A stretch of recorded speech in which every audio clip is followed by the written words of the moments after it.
Greetings, everyone, in the bonds of peace. And welcome to the Vision I Need to Shine. My name is Dr. Sean Lyons. I am a forever student of the divine vision and revelation given to the founder of the Institute, Dr. Henry Clifford King, who had his vision and revelation in the year of 1931 in the state of Ohio at 9 a.m., June 6, first watch, third hour, and day of Pentecost, according to Yahweh's prophetic timetable given to the Hebrew nation. Dr. Henry Clifford Kinley proved these facts on 3 ecclesiastical peace missions around the world to every religious organization and school of the highest learning from 1958 to 1976. As a result of his divine vision and revelation, he transcribed God, the archetype, original pattern of the universe. This publication was given to every queen and king of the earth and their progenies, and all presidents elect until 1980, along with a Holy Name Version Bible, revised by A.B. Trainer, and Italian Hebrew. The Holy Name Bible reveals the true and correct name and title of the Heavenly Father and His Son. The name of the Heavenly Father is Yahweh, His divine title, Elon. The name of the Son is Yahshua, the Messiah, who the whole world erroneously calls Jesus Christ. Dr. Henry Clifford Kinley revealed to the world on his peace mission and within his publication the threefold tabernacle pattern that Yahweh Elohim revealed to Moses upon Mount Sinai in the year of 1490 BBY.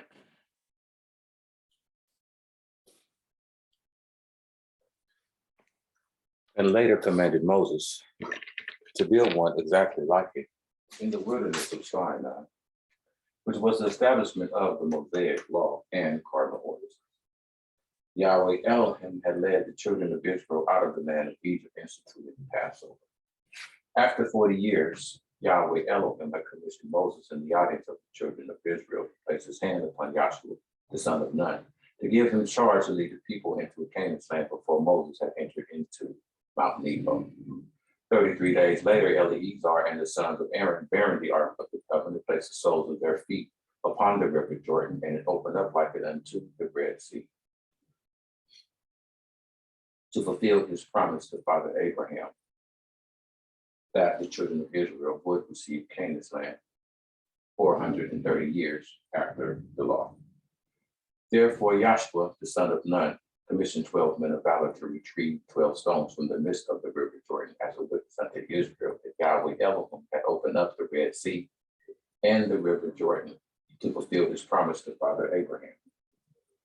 Yahshua, the son of Nun, therefore numbered the children of Israel, confirming the covenant of circumcision to the cherubim Michael, captain of the host of Yahweh, before their 40-year conquest to remove the reproach of Egypt from the children of Israel once they entered into Canaan's land. 480 years after the children of Israel departed out of the land of Egypt, the foundation of this temple was laid. 7 years to the completion of this temple in correlation to the 7 days of creation.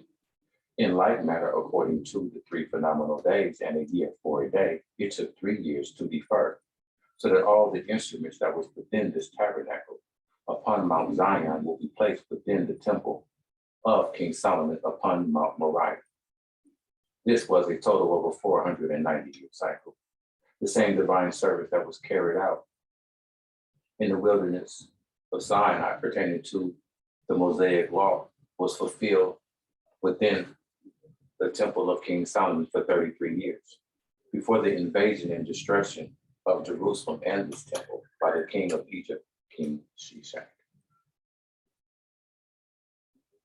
John, on the isle of Patmos, had bear witness that Yahshua was the true Messiah and the Lamb of Yahweh.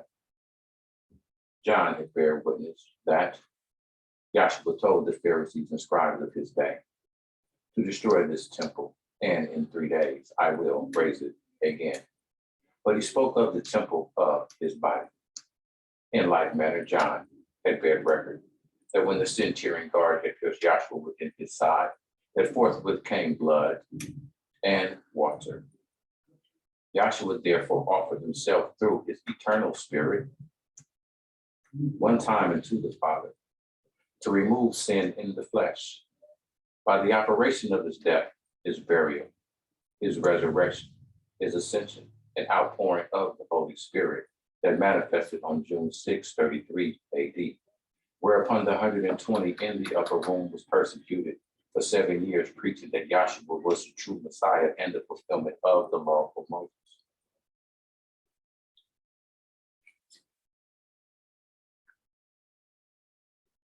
As well, according to the 70 years of servitude, when Israel was dispersed amongst the Gentile nation, that in the process of time in AD 40, that the Gentile nation would be engrafted in into the body of the Messiah as one new man, by the preaching and believing in the salvation which was once delivered unto the children or sons of Yahweh, fulfilling his promise to Father Abraham, that all families of the earth will be blessed through thy seed singular, which is Yahshua, the Messiah. These illustrations can be found on page 42 in the 1961 edition, and page 69 in the 12th edition of God, the Archetype Original Pattern of the Universe, called the Comparative Analysis of Moses and John of the Creation. Dr. Henry Clifford Kinley gave us rules of engagement pertaining to his vision, that the manifestation will change, but the principle will remain the same. That being said, study to show thyself approved, a workman who needs not to be ashamed, rightly dividing the word of truth. And may the Comforter, which is the Holy Spirit, teach you all things. My aims and objectives are to help you find Yahshua the Messiah in your heart, in your mind. 1 Corinthians 6, 17 through 20. 1 Corinthians 15, 1 through 5. 2 Corinthians 3, 1 through 6. My second aim is to show you how Yahweh wrote his laws in your inward parts. Jeremiah 31, 31, Hebrews 8, 10 through 13. My third aim and objective is to help you discern the sons of Elon and the sons of the devil. 1 John 3rd chapter. 1 John 4th chapter, verses 1 through 10. My fourth aim and objective is to show and prove that Yahshua is the true Elohim whom Yahweh have sent. 1 John 5 and 20, John 17 and 3. My fifth aim and objective is to reveal that the children of faith in Yahshua the Messiah are the true seed of Elohim, the true seed of Abraham. Galatians 3, 26 through 29. My sixth aim and objective is to make all men see what is the fellowship of the mystery, which from the beginning of the age have been hid in Yahweh, who created all things by Yahshua the Messiah. Ephesians 3 and 9. My seventh aim and objective, to endeavor to keep the unity of the Spirit, the bonds of peace. Ephesians 4 and 3. My eighth aim and objective is to press toward the mark for the prize of the high calling of Yahweh in Yahshua the Messiah. Philippians 3 and 14. My ninth aim and objective is to make known what is the riches of the glory of this mystery among the nations, which is the Messiah in you, the hope of glory. Colossians 1 and 27. My 10th aim and objective is proving the existence and destruction of Satan and his demons through the dispensation and ages. Romans 1:18 through verse 32, and Romans 2nd chapter, verses 1 through 16. At this particular time, we'll be having a prayer, our scripture reading, announcements, our script ascertainment, perception and direction exam. We'll have a speaker, our doxology, which is Ephesians, the 3rd chapter, verses 20 through 21. At this particular time, we will be having our prayer. Heavenly Father Yahweh, thank you, as always. It's always a pleasure, Heavenly Father, to be able to have anything to say about you, any divine purpose, your pattern, plan.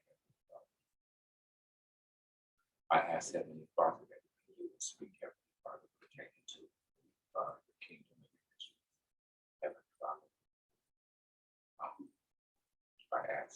Pastor, that you fill my temple mightily with thy spirit, pleasing unto thy dwelling, Heavenly Father.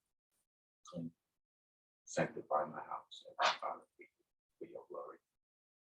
Let all things, Heavenly Father, be for thy glory, Heavenly Father. Allow me, Heavenly Father, to preach, Heavenly Father, the purpose as clear as the air is, which with me, Heavenly Father, and the camera as clear as water, Heavenly Father, so that my children may be able to understand the purpose, Heavenly Father, to see thee, praise thee, and worship thee, Heavenly Father, for thy words, for they are true. I thank you for everything. Master, there is none like you. You have been with me every step of the way, through the good times and bad times, through my ups, through my downs, through my shortcomings and my upcomings. You have heard my prayers. And thank you. I just pray for the strength to endure, Heavenly Father, for the next chapter of my life in righteousness. These things, Heavenly Father, I ask because they're personal. They're personal. And Heavenly Father, you said to ask anything in your name. You said, we do it, that you would do it for your name's sake. And so that we may praise you. You know my prayers, you know my heart. Keep me strong. Keep me enduring. So I can have the crown that you promise all those that worship in the spirit. I ask all these things in the only begotten Son, his name, Yahshua, his Son.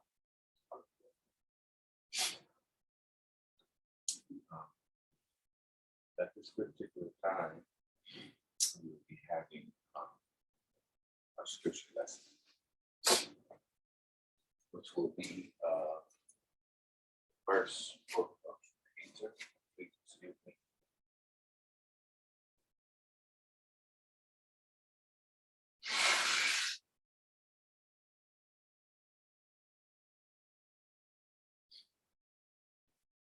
Apologize.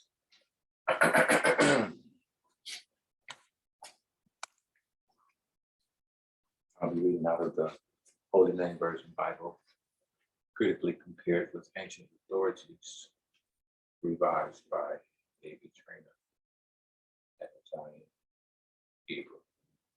1 Peter 4th and 5th chapter. For as much then as the Messiah has suffered for us in the flesh, arm yourselves likewise with the same mind. For he that hath suffered in the flesh hath ceased from sin, that he no longer should live the rest of his time in the flesh, to the lust of men, but to the will of Yahweh. But the time past of our life may suffice us to have wrought the will of the heathens when we walked in this covetousness, lust, excessive wine, revelings, banqueting, and abominable idolatry, wherein they think it strange that ye run not with them to the same excess of riot, speaking evil of you, who shall give account to him that is ready to judge the living and the dead, the quick and the dead. For this cause were the gospel preached unto them that are dead, that they might be judged in the flesh according to men, but in spirit according to Yahweh. But the end of all things is at hand. Be therefore sober, and watch unto prayer, and above all things, fervent love among yourselves, for love shall cover a multitude of sins. Use hospitality one to another without grudging, as every man hath received the same gift. Even so minister the same one to another as good stewards of the manifold grace of Yahweh. If any man speak, let him speak as the oracles of Yahweh. If any man minister, let him do it as of the ability which Yahweh giveth, that Yahweh in all things will be glorified through Yahshua the Messiah, to whom be praise and dominion ever and ever. Beloved, think it not strange concerning the fiery trials, which is to try you, as though some strange thing happened to you. But rejoice inasmuch as ye are partakers of the Messiah's sufferings, that when his glory shall be revealed, ye may be glad also with exceeding joy. If ye be reproached for the name of the Messiah, happy are you. For the spirit of glory and of Yahweh rests upon you. On their part, he is evil spoken of, but on your part, he is glorified. But let none of you suffer as a murderer, or as a thief, or as an evildoer, or as a busybody. Other men's matters. Yet, if any man suffer as a believer, let him not be ashamed, but let him glory Yahweh on this behalf. For the time is come that judgment must begin at the house of Yahweh. And if it first began at us, what shall the end be of them that obey not the gospel of Yahweh? For if the righteousness sacredly be saved, where shall the wicked and the sinner appear? Wherefore, let them that suffer according to the will of Yahweh commit the keeping of their souls to him in well-doing, as unto a faithful creator. Chapter 5. The elder which are among you I exhort, who am also an elder, and a witness of the sufferings of the Messiah, and also a partaker of the glory that shall be revealed. Feed the flock of Yahweh which is among you, taking the oversight thereof. Be not constrained, but willing, not for filthy lucre's sake, but be of ready mind, neither as being rulers over them, but being examples to the flock. And when the chief shepherd shall appear, ye shall have a crown of glory that fadeth not away. Likewise, ye younger, submit yourselves unto the elder. Yea, all of you be subjected one to another, and be clothed with humility, for Yahweh resists the proud, and giveth grace to the humble. Humble yourselves therefore under the mighty hand of Yahweh, that he may exalt you in due time, casting all your care upon him, for he careth for you. Be sober, be vigilant, because the adversary, your enemy, as a roaring lion, walketh about seeking whom he may devour, whom resist steadfast in the faith, knowing that the same afflictions are accomplished in your brethren that are of the world. But the Eloah of all grace, who have called us unto his eternal glory by Yahshua the Messiah, after that ye have suffered a while, make you perfect, established, strengthen, and settle you. To him be glory and dominion forever and ever. By Silvanus, a faithful brethren, unto you, as I suppose I have written briefly, exhorting and testifying that this is the true grace of Yahweh, wherein ye stand, the assembly that is at Babylon, elect together with your salute. And so doeth Marcus, my son. Greet ye one another with a kiss of love. Peace be with you all that are in Yahshua, the Messiah. I have read to you First Peter, the 4th and 5th chapter.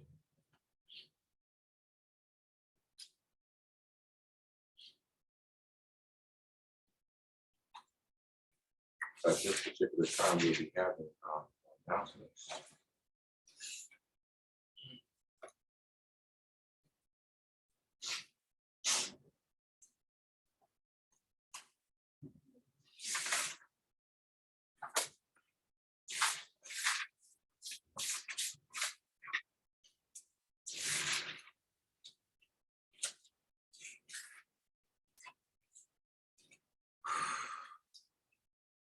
Our announcements for this week's class, that the Oakland Branch School is still closed for further notice. And on a sadder note, I was informed by the brethren, I received a phone call that Elder Freddie Allen Jr. of the Albuquerque, New Mexico branch has taken up the bench as of I believe this weekend. Elder Freddie Allen Jr. was one of those individuals who went on peace missions, as well as him and his father and founder, Dr. McKinley, when he was alive. Dr. Allen was one of the pillars of this gospel who kept it exactly like how he received it from the founder. He never changed his testimony, despite whether anything, he was a very, very strong individual in his teaching, well loved, well respected throughout the institute. And we send our love, our condolences to the family, to the branch, and congratulate him on his works that he did for the gospel and for his father.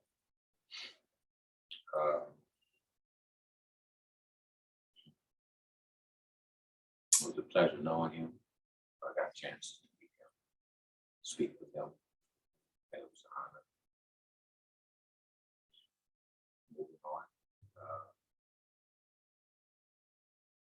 I would like to thank all the viewers who have been coming to the site and viewing the things on the site here, and it's a fight too. I thank you for your comments, for positive negative ones. As well, if you by now have not seen the first 42 lectures, I ask that you go and observe the first 42 lectures that's on our page. If you haven't seen or heard the purpose of Yahweh from beginning to end, using the materials within the classroom, our textbooks, all the charts that the founder has left us. So I advise you go back, look at some of the principles that have been run, some of the things that we talk about to help you understand some of the things based upon the two witnesses, Yahweh Able. Dr. Johnson will not be with us this evening, nor will Elder Brandon. May Yahweh bless them with their endeavors. And that will conclude our announcements. And so therefore, let us get into our script ascertainment and perception and direction examination.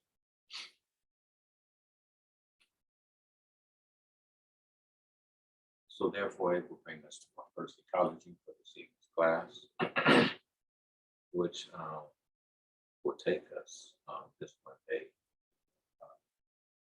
evening class to Tonga. It says here that Tonga tsunami, anxious wait for news after Tonga cut off. Tongans living overseas are facing an anxious wait for news of loved ones after a volcano triggered a tsunami. The underwater volcano erupted on Saturday. About 65 kilometers, which is 40 miles north of the capital, Nuku Alofa. The eruption, which was heard as far away as the US, caused waves higher than a meter to crash into Tonga. The authorities have not confirmed any deaths, but communications are crippled, making it difficult to establish the scales of the destruction. But the brother of a British woman said she died after being swept away. The waves. Angela Glover, 50, was washed away while trying to save her dogs. More than 10,000 kilometers away, 2 people drowned off a beach in northern Peru amid abnormally high waves.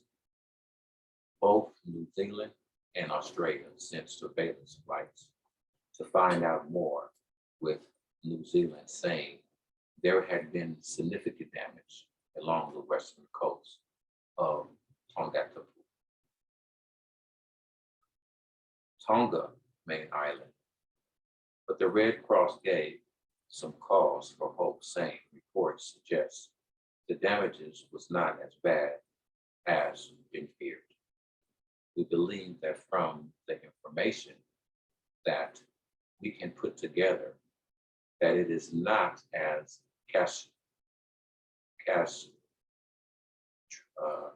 catastrophic in those major population countries as we first thought that it might be. So that's really good news, said Katie Greenwood, who is coordinating the organization response from Fuji. Tonga is virtually unreachable after a critical undersea cable connecting the Pacific island to the outside world was severed. It may take up to 2 weeks to restore phones and internet lines, but a distress signal has been detached from 2 small, isolated Tongan islands. The UN says for many Tongans living overseas, it has been 2 days since they have been able to speak to family and friends.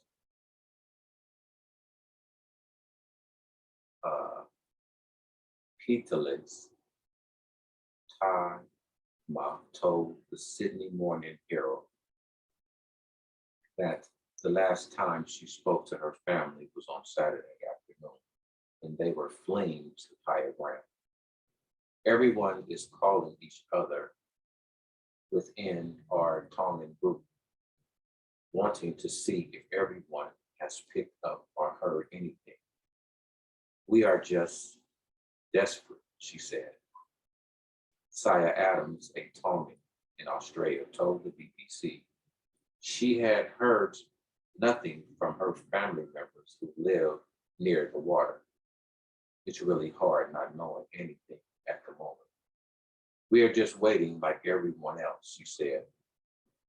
The Hot Tafu Beach Resort on Tonga was completely wiped out, and the whole western coastline completely destroyed, according to the post of the resort. Facebook pages written by contacts overseas. The post said those living there just managed to get to safety running through the bushes and escaping, and were not able to save anything. The Red Cross said even satellite phones used by many aid agencies had poor service due to the effects of the ash fires. The organization estimates that up to 80% of the people have been affected by the tsunami. Alexander Matthew, the Red Cross regional director, said it was likely the volcano, dust, and tsunami had contaminated Tonga's water supply. One of the greatest needs is to provide water purification and clean drinking water. Mr. Matthew said, some officials have voiced concern over relief effort resulting in a spread of COVID in the country, which only recorded its first case in October. We don't want to bring in another wave. A tsunami of COVID. Tonga's deputy head of mission in Australia, Curtis Halangi, told Reuters Tonga is made up of 170 islands scattered over about 700,000 square kilometers. About 100,000 people live in Tonga, the bulk of them in Tonga Island. Wow. Now here with this particular ecology,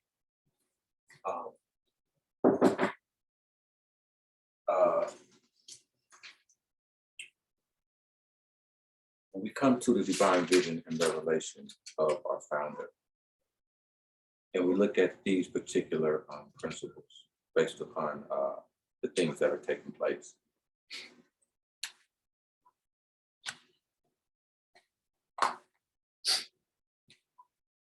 And it says here how that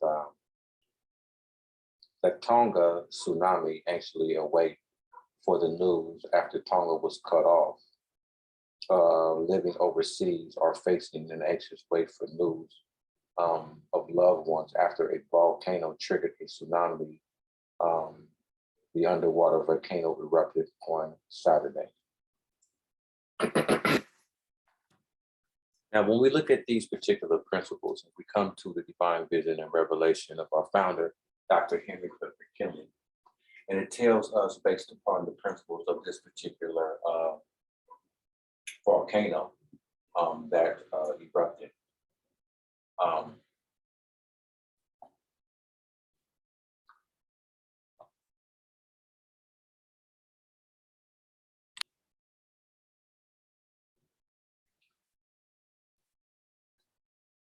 So now as we look at these particular principles, and we're looking at how in this particular ecology,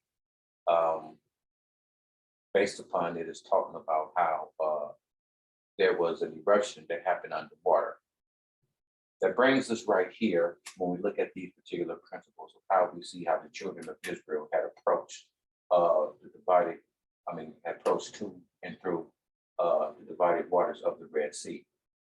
Now, when we're looking at these particular principles based upon how it's talking about an underwater volcano eruption, that when it's talking about how it happened on Saturday, that we understand the principles pertaining to Yahshua, how that he was within Joseph's new tomb on Saturday to fulfill the principles of the Sabbath.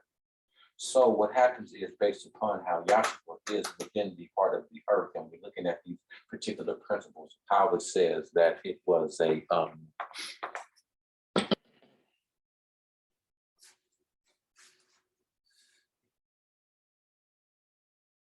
how that a volcano had triggered a tsunami underwater that erupted on Saturday.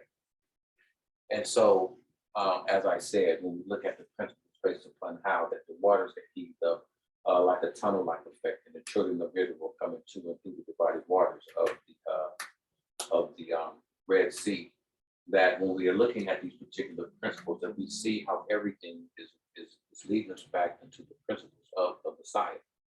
Now, what we're going to do is based upon these particular things is that we're going to run our perception and direction exam. What we're going to do is that we're going to run it in reverse. Now, based upon how we said, we showed these particular principles of how we got Yahshua right here going through his death, his burial, his resurrection, and we see how that he is principled down here within this particular darkness that's manifesting down here within the land of Egypt. Now, down here, we shared with you on many occasions that it talks about death, destruction, hell, ignorance, blindness, things of that particular nature when we're looking at this particular darkness right down here, as well as fulfills the same principle as this darkness going all the way around the edges of this particular chart. Now, when you see Yahshua down here, manifested down here within the land of Egypt, pertaining to the principles within the court round about it, you see how this is manifesting all the way around. You understand the saying that we have to understand that according to the principles of the tabernacle, that we have three states of existence that manifest here, as well as three states of existence that manifest here, as well within the most holy place, where we have 3, 6, 9, fulfilling the principles of the 9 furnishings within the tabernacle pattern. Okay, and so therefore, when we come up here and we see how we have Yahshua manifesting himself right here, and when we come up here and we see how we have Yahshua manifesting himself on the cross, what happens is that we're revealing to you the principles pertaining to what it's talking about within this particular ecology, by it being a eruption of a volcano that has manifested up underwater. Okay. Now, what we're doing right now is we're coming here and we're showing you these particular principles based upon the eruption, okay? And we want to show you how that pertaining to these particular principles of the eruption and how it manifested up underwater. What we're going to do is to show you the principles of what it's talking about based upon how you see them here on the divine vision and revelation that was given to me. Now, what you're looking at right here is you're looking at the second day of creation manifesting itself right here on the side. This is a manifestation of the second day of creation. It is manifesting the second dispensation. And it is the second dispensation, the second day, and the second river that's manifesting right here. Because we shared with you when we come back how that this is principled as the man and woman within the Garden of Eden, okay? And we're revealing to you how that here, this is the man and the woman within the garden right here. Here are your 4 rivers, okay, pertaining to how it says over there in the book of Genesis, how that within the Garden of Eden, it had 4 rivers that came up into one head, okay? And so therefore, this would be the head of the particular river. And then these would be the 4 rivers that are manifesting within the Garden of Eden. This would be likened to the first day of creation, the first man, first day, first dispensation, first man, and first river by sign. This would be your second day, second river, second dispensation, and second man Noah. This would be your third river, your third dispensation, your third day, your third man, which is Father Abraham. This would be your 4th day, your 4th dispensation, your 4th river.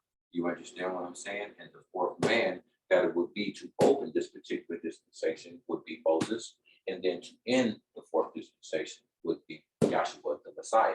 So therefore, pertaining to the totality and the fulfillment of how we see the 4 distinctive rivers along with the ages and the dispensations, what happened is that what we do is like what we was trying to illustrate to you before, how this is the second day of creation manifesting here on the side. Now, when you're looking at this particular red part right here pertaining to the principles of the inner organic earth, that this is the court roundabout of the second day of creation, as well known as the second river, second dispensation, and things of those particular nature based upon the principles that we had just got through running. So therefore, that brings us to the principles of what we understand that happened on the second dispensation to pick up on the principles of Noah, okay? And so therefore, when we look at these particular principles, it's like when we come to the divine vision and revelation of our founder, it's taking us all the way back to show you these particular principles of how that the whole entire creation was covered or inundated in water, okay? And that's the principle that we have manifesting right here. We have the whole entire earth inundated in water. What I'm gonna do is I'm gonna zoom in a little bit better for our viewers so that they can see principle that I'm talking about, okay? So now here we have the whole entire creation inundated in water, and we have the spirit of Elohim moving upon the face of the deep. Okay, it was darkness, the earth was void, without shaping form, and the spirit of Elohim moving upon the face of the deep. This is the principle that we have manifesting right here. And all the way across right here is picking up principles of the ages and dispensations, just like how we shared with you. So we're here within the beginning, like I said, this was our creative age, how the spirit of Elohim moved upon the face of the deep. And then we go from here to show you how that it was darkness, and Yahweh Elohim said, let there be light. Oops, you can't see nothing that I'm talking about, but we wanted to show you the principles there. So when we come here and see how the whole entire earth was inundated with water, darkness was upon the face of the deep, the creation being void of the Holy Spirit. And it says that Yahweh Elohim said, you see the spirit of Elohim moved upon the face of the deep, which brings us here to show you principles of chaoses. Then he said, let there be light. Then he divided the waters above from those beneath, the firmament in the middle, which is the second day that brings us right back here to pick up the principles of the second dispensation. Here the waters were divided from those above, those beneath, the firmament in the middle. But when we come here, we know that the fountains of the deep was broken up from those above and those beneath, to where we see the principles pertaining to the second age and dispensation, and its end being here with Noah and the flood, to where it brings us right back to the principles of what we were sharing with you, were illustrated right up here. Now, the reason why that we take you through the ages and dispensations and showing you these particular principles is so that you can understand what is manifesting when we are going within these particular newspaper articles, which we call as ecology, so that you can be able to understand the principles of the purpose of Yahweh Elohim pertaining to his calendar, which is the ages and dispensations, the things that have taken place from the beginning to end. So what we do is that we take you back, okay, in time, to bring you up to date based upon the things that are happening within the scriptures, to give you a full, unadulterated understanding of the things that are manifested within the scriptures and the divine visions that are being illustrated before you. Now, like we were sharing with you earlier, pertaining to the principles of the second day of creation being on the side, and showing you how these are principles of the inner organic altar, providing you principles of the magma chamber in the inner liquid outer core of the earth. Okay, so therefore this would be likened to the thing of the lava and everything in the heart in the center of the earth right here. And so therefore with this particular volcano, we're seeing with this eruption, you understand what I'm saying, how that this particular volcano is up underwater, because this is principle as the second day of creation. Now, just like how we shared with you, the waters above and those beneath, you understand what I'm saying, had to be divided, okay? That's why the reason why we have the second day here and the third day here, and understand the principles of how the waters had to be rolled back on the third day of creation, and giving you principles of how that the waters above and those beneath were divided, with the firmament in the middle, showing you principles of the New Earth state manifesting right here. So when we come here and we're showing you these particular principles, as we shared with you previously, how the Gotha and Yahshua being on the place of the skull, how this is manifesting the principles of the volcano. You understand what I'm saying? Now, it doesn't make a difference whether the volcano was outside of water or within the water. We're just picking up the principles of a volcano, and then we're giving you the principles of the water here, okay? So now when we look at the whole entire fourth day of creation, and we look at these particular principles right here, okay? I'm gonna try to just zoom in this a little bit more, okay? What we're doing is that just how you see how that this is also a manifestation of the principles of the waters above, and those beneath still conglomerated together before they were separated, as well as the principle of Jordan when it overflows its banks, okay, manifesting right here, all right? And so when we look at these particular principles, what we do is that it brings us right here to look at the principles of the fourth day of creation, and we see how that this is principle of how, like I said, it's water, showing the waters above, those beneath. But yet and still, it's also showing you principles of how this top part of the waters, and these are the waters that's below the waters that you see on the top. This is up under the water, okay? These are principles right here. So when we come here to see the principles of what's manifesting with the second Adam, okay, right here, and we see how we have this fire up under his feet. This is showing you how this particular eruption is manifesting up under the water, okay? And this is the reason why that is saying that it is an underwater volcano. So what we do is that when we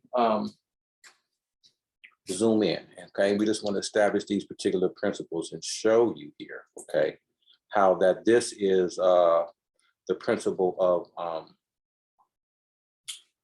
The volcano eruption up underwater. That here, we're showing you the reason why that this is a particular eruption from the volcano.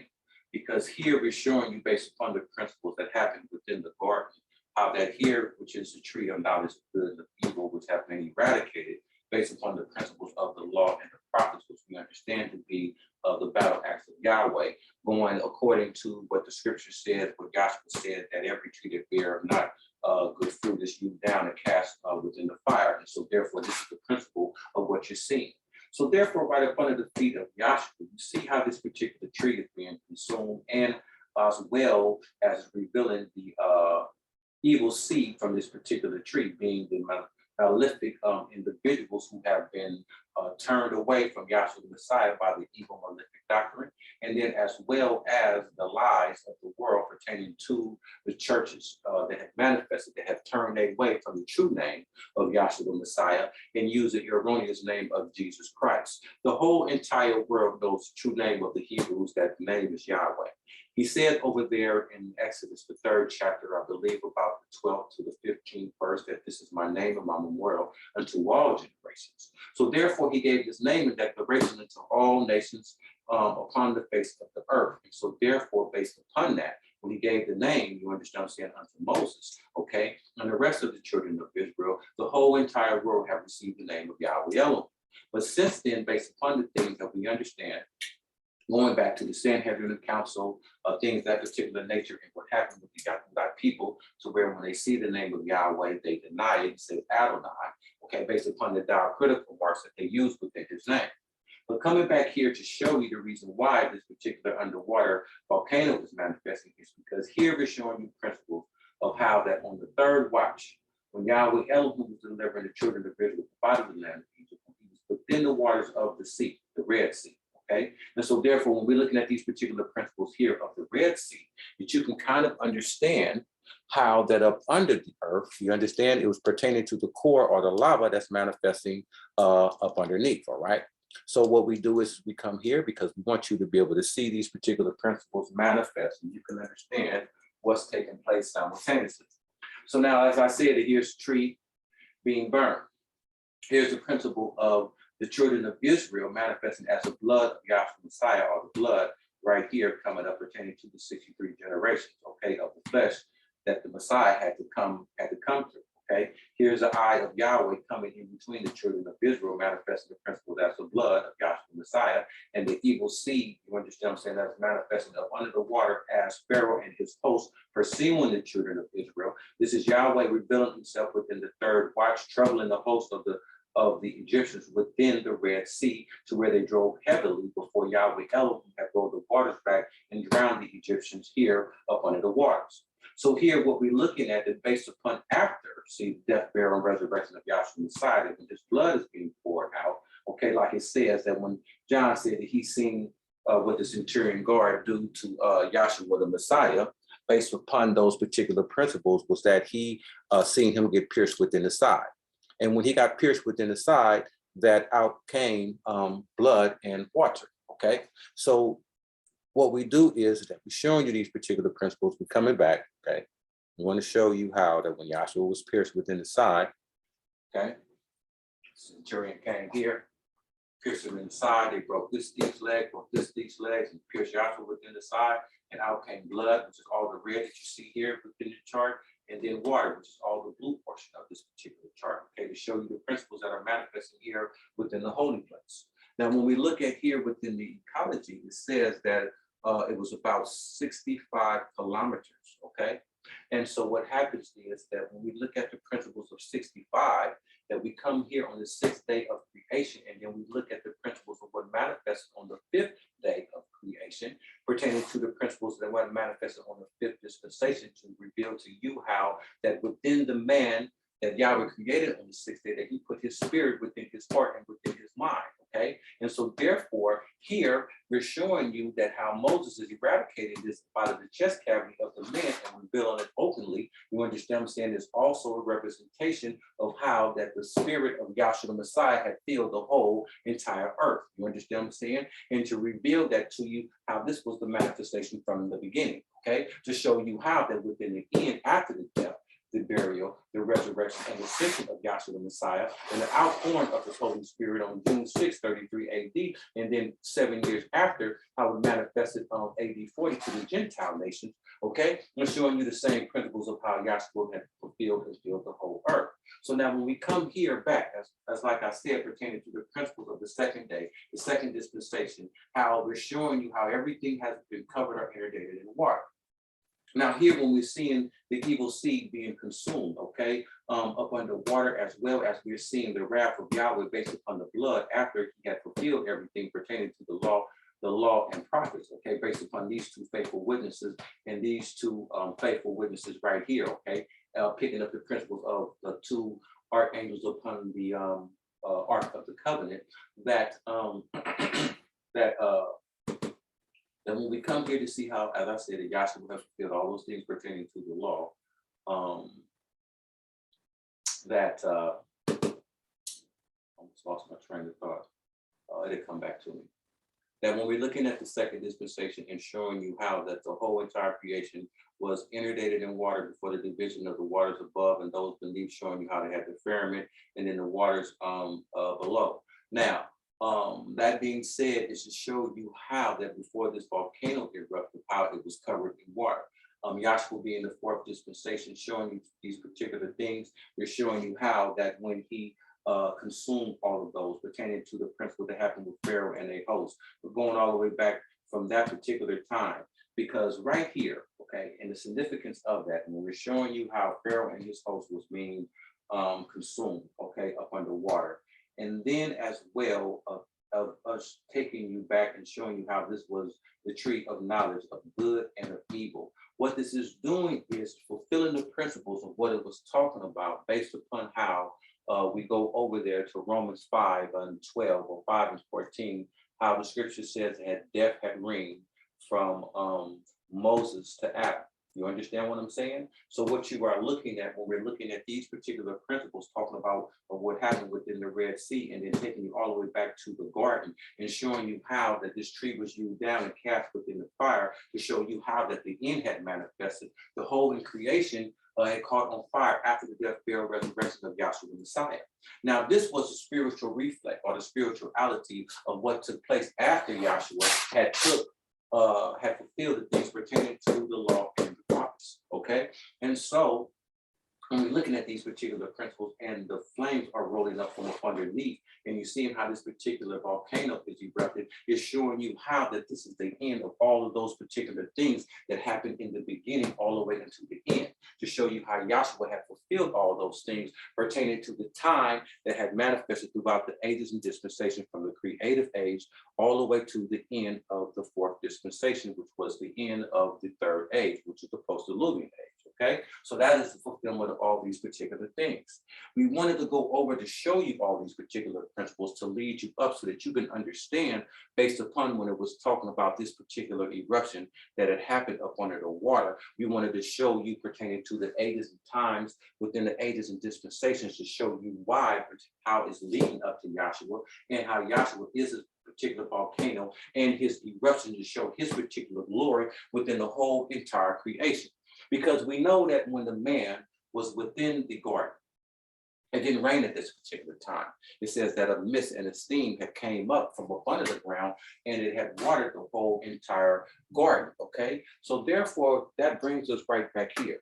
All those particular principles that we were just talking about, the ramifications that we were just showing you right here, okay? The same principles that we're going to go back and run to you on to authenticate the divine vision and revelation of our founder, to show you our perception and our direction exam, because we share with you on many occasions that our perception is to lead you to the Messiah. That is what our direction is. Our direction is to lead you to the Messiah. Our perception is him. Our direction is him, okay? So that's what we are looking at. Okay, we don't want to know no man saving Yahshua the Messiah. Okay, we don't want to know nobody after the flesh, because the scriptures tell us no man after the flesh. Okay, so these are the particular principles that we are talking about that are spiritually and psychologically so. Now, we share with you the principles of how we got the man that was created on the 6th day, and the 5 is pertaining to the spirit that was placed within man to show you and reveal to you the principles of 65. Okay, so this is a particular principle of what you're seeing right here. Here's the principle of 5 pertaining to what happened on the day of Pentecost, because this is the 5th dispensation, to show you how the spiritual kingdom of Yahshua is on earth or within the earth. You understand what I'm saying? Taking you back to the principles of the first man before he transgressed or sinned or partook of this particular tree of the knowledge of good and of evil. That's why we're going back here showing these particular principles. Now it says that it was 40 miles north of the capital of New Ku Alofa. Okay, so what happens is it says it was 40 miles north. Brings us right here. Okay, now what happens is that it brings us right over here, because we want to show you these particular principles, okay, of how that based upon the things that are within this particular news article are the same things of what we are looking at, okay, upon the divine vision and revelation. Now it says 40 miles north. Here we're showing you principles of how this is play 40, okay, showing you how Yahshua is the sanctoriums of sanctoriums, okay. We want to show you the principle of 40. All right, how it was already here on the chart. We didn't just put it up there, play 40. Okay, we wanted to show you that. Yahshua being the sanctorium of sanctoriums, all right? As well, over here within the north, all right? So this is what we want to do. We want to pick up these particular principles, okay? Run the ramifications on what it's talking about from the north, all right? 40 miles north, here's your north, here's principle of 40 pertaining to what it's talking about based on the 40 miles, okay, of north, all right, picking up those particular principles, all right, of the particular island. Here we have John on the isle of Patmos pertaining to the principles of him being the man principle as what we understand to be the land. The eagle is the manifestation or principle of the waters, and then therefore we know how that the eagle is principle as the stars pertaining to the stars is the manifestation of angels in heaven. So the eagle is the physical manifestation of the angels, as well as it derived from the waters. You understand what I'm saying? And the man coming from the dust of the ground, showing you a principle of the island, as well as a multi-principle of the angels, physical manifestation through the physical manifestation of the ontological and biological kings that have originated on the 5th day of creation. And that's what we have manifesting right here. You guys didn't see none of that. Doing a bad job. I apologize. Okay. And so, like I said, here we have the man, John on the isle of Patmos. We've done the principles right here. Here with the eagle, the principles of water, because we understand that the ontological and biological kings, which was the birds and the fish, was created on the 5th day of creation by the first substance or material, water, or H2O, that we see manifesting all right here within the vision. Okay, and so this is picking up the principles of the island on the north side, 40 miles. You understand what I'm saying? Of north of the capital of Tonga. Okay, so now we pick up those particular principles to show you that. Now, when we move on, it says here that the eruption was heard as far away as the US, okay, and caused waves higher than a metric to crash into Tonga, okay? Now, when we look at this particular principle based upon what it just said, it says that it allowed you to hear this particular eruption, okay? Coming all the way, see up right here. You understand what I'm saying? We come right here, okay, to the woman showing you the principles of what's manifesting in the head cavity. And then you hear how the ears are right here. And it says that this particular eruption was heard all the way as far as the US, all right? Now, when you're looking at the principles of how you see way over here, based upon the principles of the north, that you can come over here to the south, and they said that they heard it all the way over here to the US. Because over here, when you're looking at the principles of the World Trade Center, we shared with you that this is picking up the principles of the US, okay? So now it's showing you how that we have principles of how the eruption happened over here in the north, we're saying 40 miles from the capital of the island, okay, of Tonga. We pick up the principles of the island north 40 miles here, and then it says that it can be heard all the way as far as the US. We come here to show you principles of the World Trade Center, showing you principles of red, white, and blue, picking up the principles of the US or the United States of America.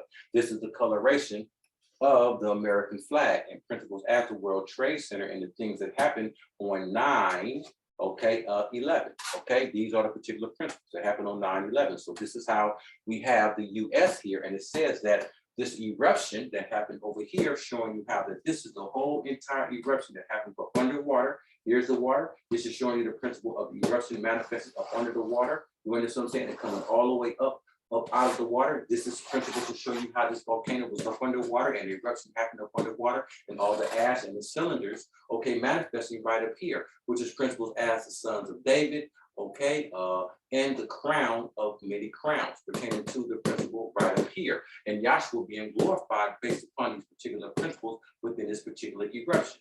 Now, when you're looking at how it said that this particular eruption was heard all the way over into the US, we showed you how that this is the woman upon the Ark of the Covenant, okay, picking up the principles of everything within the head cavity. Here's her ears, here's the US, principles at the US to show you how this eruption that happened over here within the north can be heard all the way over here to the US. Now, this is picking up the same principle based upon how far you heard this particular eruption is going back to the principles of the enmity of what Yahweh Elohim had put between the serpent and the woman and her seed and Satan's seed, okay? And so therefore you're seeing Satan's seed right here being destroyed, okay? Principle right up under the heels or the feet of Yahshua the Messiah, okay? Burning all those because it says that they shall be like ashes up under the soles of your feet. And this is picking up that particular principle here. You understand what I'm saying? So it's consuming all of these satanic creatures. You understand what I mean? And so when we're looking at all these particular principles all the way around, this is how come it is fitting everything that it is talking about, Chap entitled. But you have to understand that I shared with you that I had this vision in Revelation in the year of 2002. So basically, when I drew this, okay, according to the divine specifications of what Yahweh Elohim told me to draw it, how to draw it, things of that particular nature, gave me step by step, took me piece by piece, okay, when he gave this particular blessing unto me. All this is doing is that this is information that Yahweh Elohim had given me in 2002 and is just now revealing unto you. You understand what I'm saying? Through these newspaper articles and these ecologies, the things that he revealed to me back then. Now I'm showing you the manifestation of how they all manifest according to the divine specification of his divine vision and revelation to where the origin of it was depicted and came here. You understand what I'm saying? Because this is showing how the Father had judged the world in righteousness. All this is a recapitulation, you understand what I'm saying, of this and saying the same thing of what's being said here. Okay, that's the only thing, okay? And it happened here first. That's the reason why that we give all reverence back into our founder, Dr. Henry Clifford Kinley. You understand what I'm saying? Based upon the panoramic vision that Yahweh Elohim had given him and the gospel which was preached and taught unto us that went around the whole entire world. So this is what makes all of these individuals not guilty before Yahweh Elohim. Okay, and so therefore, based upon the things that are being said are reminders, okay, of what happened based upon the peace missions that our founder had put on. Okay, so this is the reason why that we go into all these particular ramifications, because it was told us first here. Okay, all right. Now it says, as we move along, that the authorities have not confirmed that there were any deaths. Okay. But are crippled, making the difficulty to establish the scale of the destruction, okay? So now it says that it wasn't reported about any deaths. You understand what I'm saying? Because what we're doing is that we're going back looking at the principles of the image. You understand what I'm saying? That it happened, okay? Now, spiritually and psychologically, so that we know that there was a death, but at this particular time, it is not no particular death, because at the time that this is Yahweh Elohim getting ready to pass judgment on what had just happened based upon of them partaking of this particular tree. And now we're showing the enmity between them, because now we're going to the judgment of Yahweh Elohim, okay?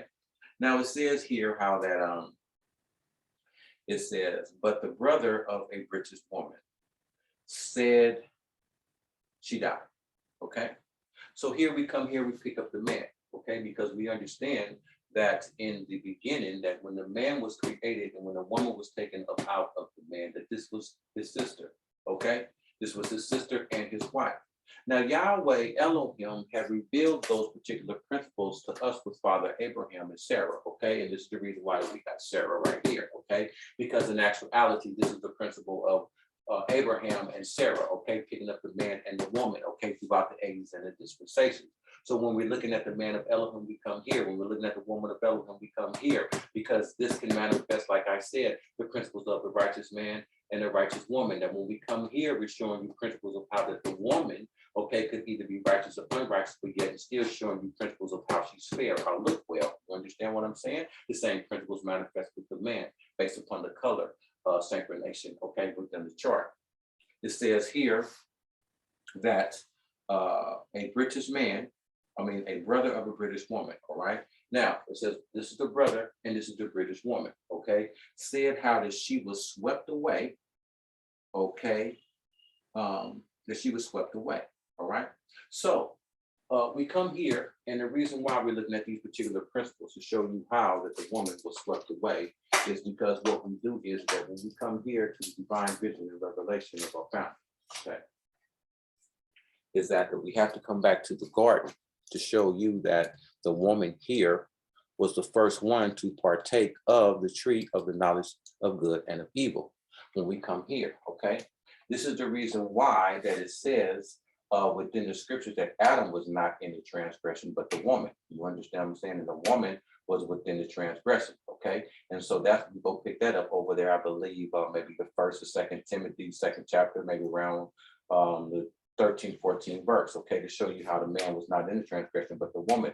But you have to understand what it is talking about when we come here and we're talking about the Adamic transgression. See, this is a mystery that goes over the head of Bible scholars, okay, as well as the Bible scholars that's within the Institute of Divine Metaphysical Research, okay? Because see, in actuality, in the reality of this, the man did not sin.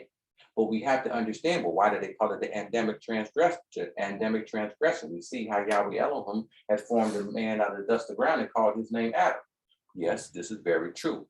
But what we have to understand is that we have to go back to the scriptures to where it says that Yahweh Elohim had formed the man and the woman and called their name Adam. He called the man and the woman's name Adam, okay?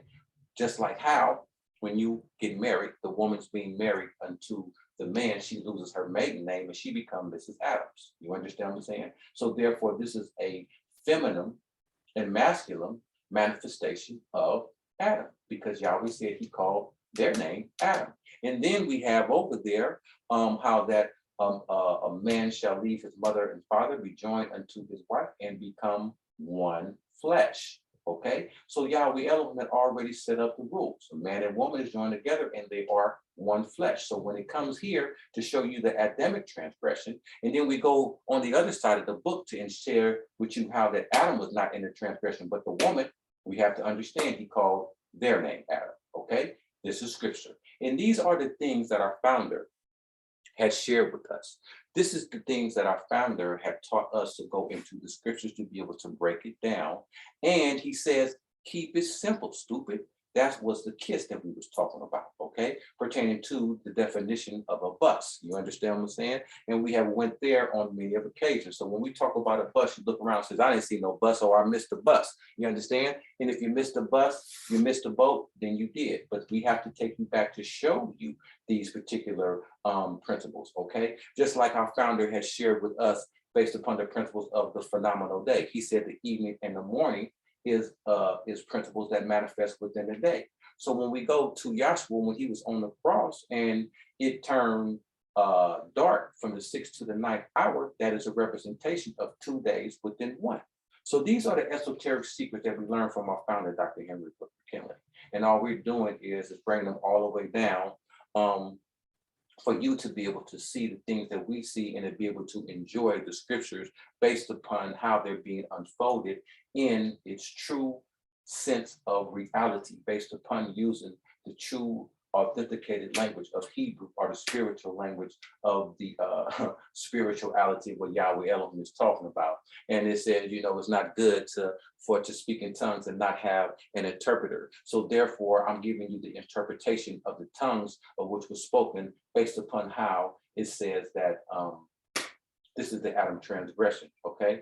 And to reveal to you how that the man was not in the transgression, but the woman, okay? All right, that should be enough of that.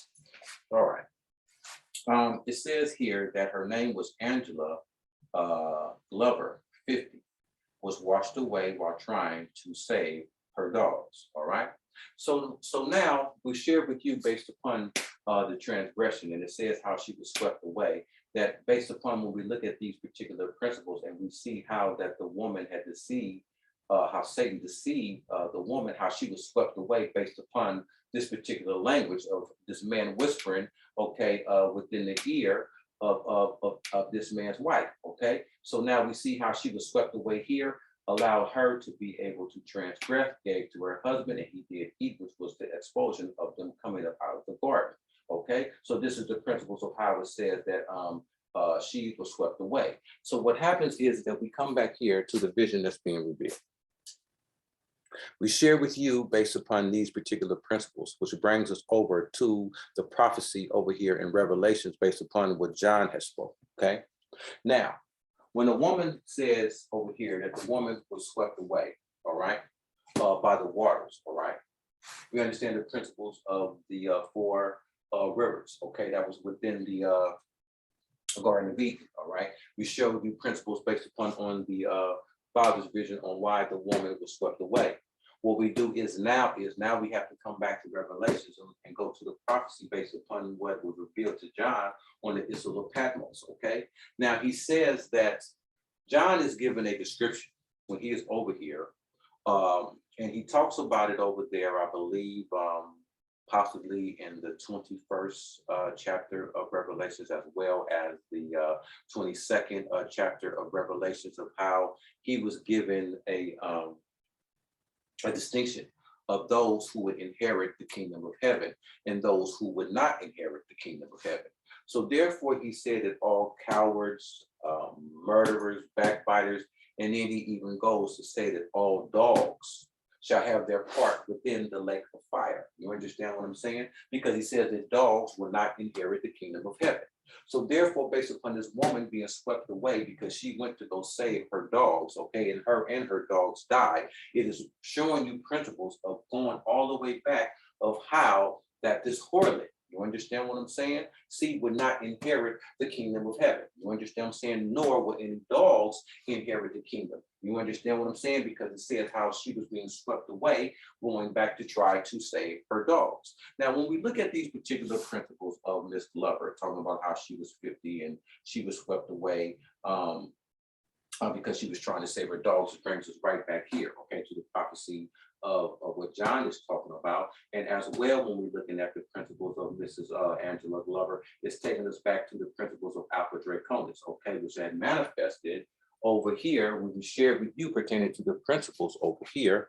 It says it here on the chart, but not as legible as how we have it on the other chart. Maybe we can come here and see. I'm gonna have to darken this in, okay, because it's very, very, very light here, okay? When it says here, the great and terrible day of Yahweh Elohim, reflecting the blood moon reflection. You understand what I'm saying? And it's picking up the date and everything here. But like I said, it's not really clear and tangible, all right? So what we do is that we go where it is tangible. So we're gonna have to darken that in a little bit better. But it brings us right back here, all right? To show you how that this is a recapitulation of what we were just talking about, showing you how the great and terrible day of Yahweh, the blood moon reflection, and we're picking up the principles of what happened on May 26, 2020, based upon this particular blood moon reflection, okay? Because we had a blood moon manifest within the sky, and then the repercussions that had manifested on that is how that we came up with the principles, which we revealed to you based upon these particular stars that are manifesting right here. Coming right up here, showing you principles of Alpha Draconis, okay? Showing you based upon how it's reading this all the way back to Pharaoh of the 18th dynasty, okay, right back here. And this is the reason why that when we go over to the other chart, you see how that we have Pharaoh, we have Alpha Draconis, and then we have the Pope. You understand what I'm saying? All manifesting those particular principles to show you from the beginning of time the principles of 666 manifesting throughout the ages and the dispensation. So here, this is picking up the principles of the apostasy plate and showing you how what manifested on earth had manifested within heaven. You understand what I'm saying? To show you spiritual wickedness in high places, okay? And so therefore, when we're showing you spiritual wickedness in high places, it's to show you how that the abominable, okay, which is talking about those particular principles of the abomination of this great harlot, okay, which is manifesting right here, okay? How that this great harlot, okay, showing you those principles of the woman over there, how the great harlot, you understand what I'm saying, will not inherit principles of the kingdom of heaven. Now here it is just showing her how she's sitting upon this particular beast right here, okay? And so therefore by her sitting upon this particular beast and it's saying how that the woman went to go save her animals, you understand what I'm saying, or her dogs, but she was swept away, you understand, by the water. So therefore when we see right here, here's a woman, you understand what I'm saying, upon her animal, and then she's being swept away, you know what I'm saying, by the water, to where it says how she had died trying to save her dogs, all right? So that's that particular principle manifesting right here when you see the woman within the water upon the particular animal, because she is a representation of that great harlot, okay? And so that's picking up these particular principles right over here, all right? Now, when it is talking about the age of 50, all right, we understand that that's picking up the principles of Pentecost, okay? And so when we look at those particular principles of Pentecost, what we do is, oh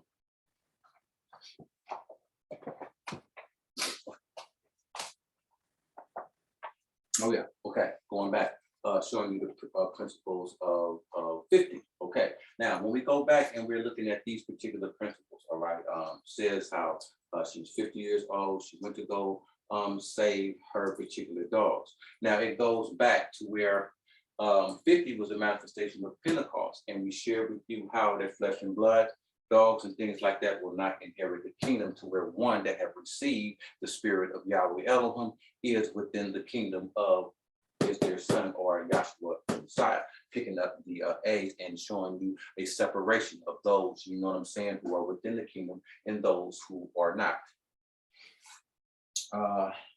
It says more than 10,000 kilometers away, 2 people drowned off a beach in northern Peru amid abnormally high waves, okay? So now what happens is that when we come over here and we look at the principles of law, okay? So when we look at the principles of law, we come right back here again, all right? It says that waves, okay, based upon this particular water principle here, say that it came up as high as 10,000 kilometers, all right? Now, what happens is that when we come back here and we're looking at the principle of the 10,000 kilometers, okay, that we understand that Yahshua is a fulfillment of the principles of what happened with Enoch.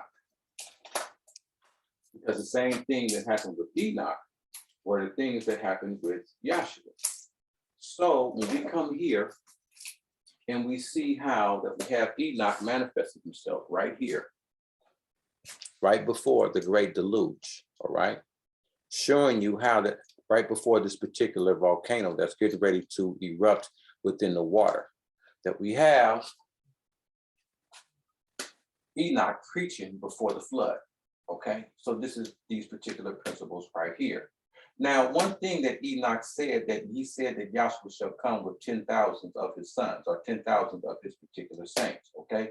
Picking up the principle of how that based upon the words of what Enoch had said, and Yahshua being the fulfillment of that. And we're hearing here, based upon it was picking up the principle of 10,000 people. This is picking up the principle of the 10,000 children, or the 10,000 sons of Yahshua the Messiah, okay, pertaining to his seed, all right? And so we have that particular principle manifesting right here with what's being said within the ecologies. Please excuse me while I'm trying to get the camera straight, all right? it says, and 2 people had drowned off a beach in northern Peru by abnormal high waves. Okay. Now, when we come here, all right, now we share with you what says abnormal high waves. We share with you principles of the spiritual wickedness in high places. It says 2 drowned in the northern Peru beach. Okay. So what happens is that when it's talking about the 2 that had drowned in the northern Peru beach, we share with you how this is pictured, principle as an island by John being on the island of Patmos.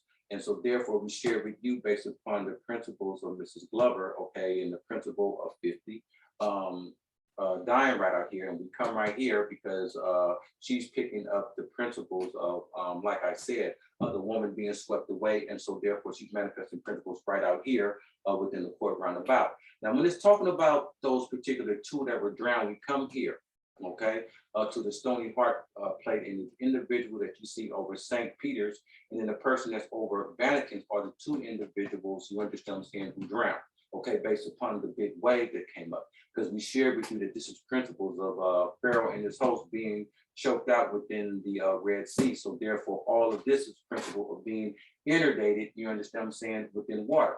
The great wave that you see based upon these particular flames coming up as the lava getting ready to explode up under the water based upon this particular underwater volcano is principle as the waves that came and drowned these 2 particular individuals by the island of Peru over within the north side, like I was talking about over here within this particular ecology right now. It says that North Peru amid abnormal high waves that drowned 2 individuals, okay? So these are the 2 individuals right here.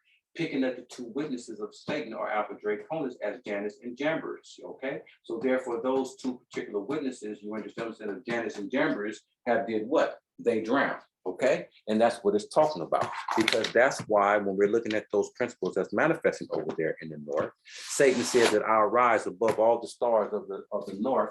I will be like the Most High. You understand what I'm saying? That's picking up that particular principle there. So when we come here,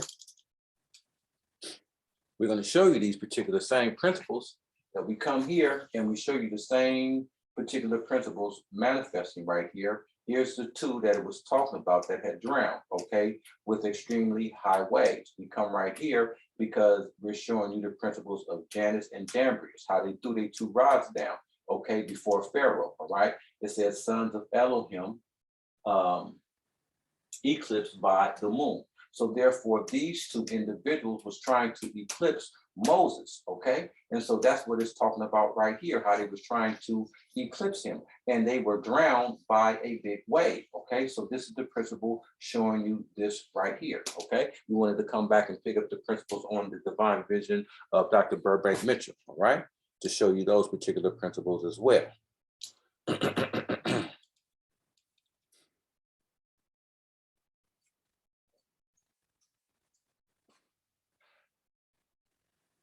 Now it says both New Zealand and Australia sent surveillance flights to find out more, with New Zealand saying that there had been significant damage along the western coast of Tonga, all right, Tonga's main island, all right? So now it's talking about how we have New Zealand and we have Australia. When we look at these particular principles, it brings us over here, when we look at the things to show you where these particular places are, where they had manifested at, right? It brings us over here. I want to show you these particular places over here because they're on the chart, right? We come over here because we want to show you Scotland, Ireland, okay, New Ireland, New Zealand, things up to England. All of these particular places are over here, where it was talking about this particular tsunami had manifested. So we wanted to come over here and show you that this is over here where it's talking about, when we got Australia, talking about the things that they're talking about with the surveillance, how New Zealand had looked, and it was talking about the West Coast, all right? It says the Red Cross had gave some cause for hope, saying that reports suggest that the damages was not as bad as it had been feared. We believe that from the information that we can put together, that it is not as catastrophic as we may have believed.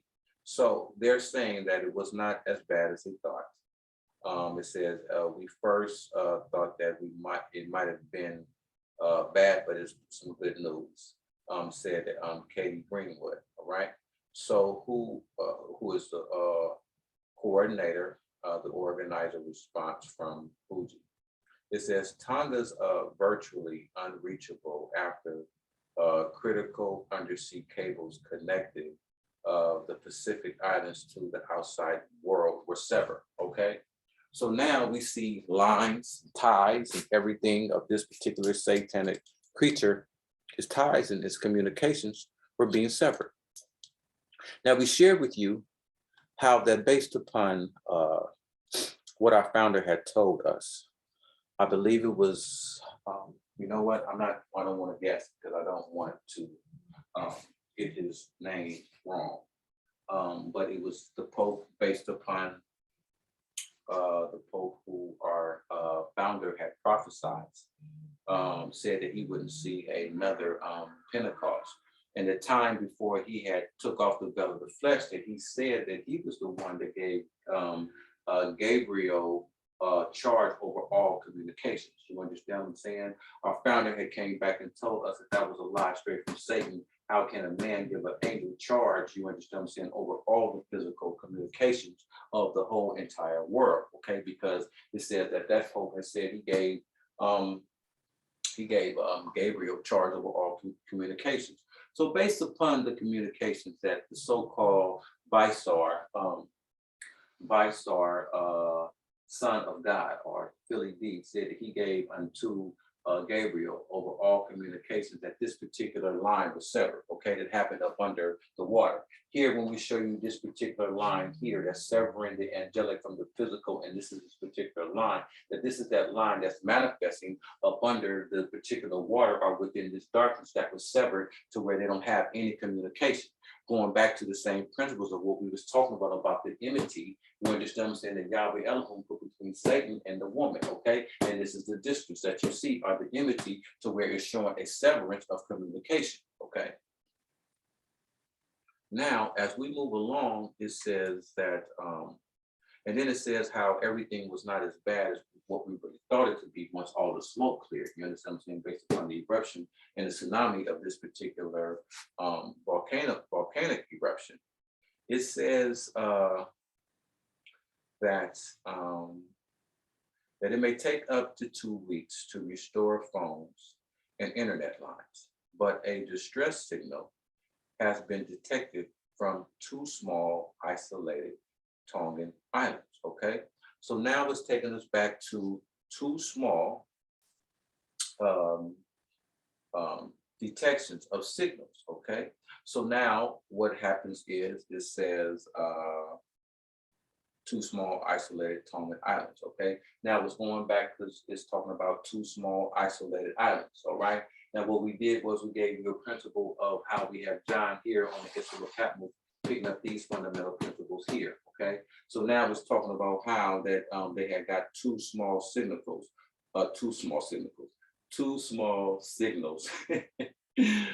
being detected from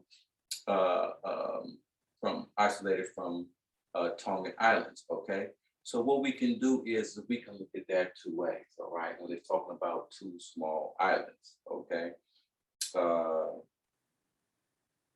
It says put a distress signal has been detected, all right? So now when we look at a stress a signal, okay, based upon how it says there was 2 small islands, okay, being detected, all right? And when we look at that particular principle there, okay, it says that it was a distress signal, that these that were up underwater, they appeared to be distressed, okay, based upon the signal that they were giving up because of the 2 that drowned. Will bring us right back here based upon Jannes and Jambres, okay, being the 2 small islands that were being distressed, okay, we pick that up because of the principles of what we ran with John here on the Ishi of Patmos. You understand what I'm saying? Here within the north, so it has to be close proximity. And here we're showing you how the same principles are being applied. We got two individuals picking up the principles of the land, but yet and still with this particular stone that's manifesting right here is showing you principles of the island that the tool was on, and it's a distress signal because of the destruction of this particular stony heart plate. Okay.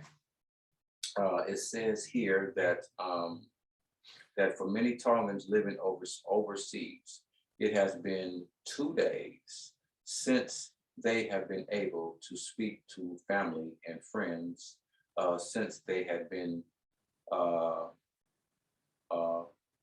it says have been 2 days since they have been able to speak to family and friends. All right, let's pick up those 2 particular days.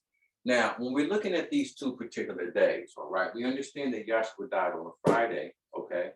That was 2 days within one, and then on Saturday, he was placed within Joseph's new tomb. So now, based upon the 2 phenomenal days, it happened on Friday, you understand what I'm saying? And then him being in the Joseph's new tomb all Saturday, that's picking up the 3 days.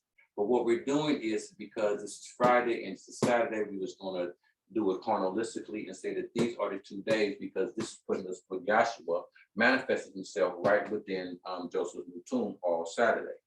Now it says that for 2 days that we haven't been able to speak to our family, our friends, because when Yahshua was within the heart of the earth, okay, for those 3 phenomenal days, and even the 2 days, if we say the two days from Friday to Saturday, even though that those were 3 days, you understand what I'm saying?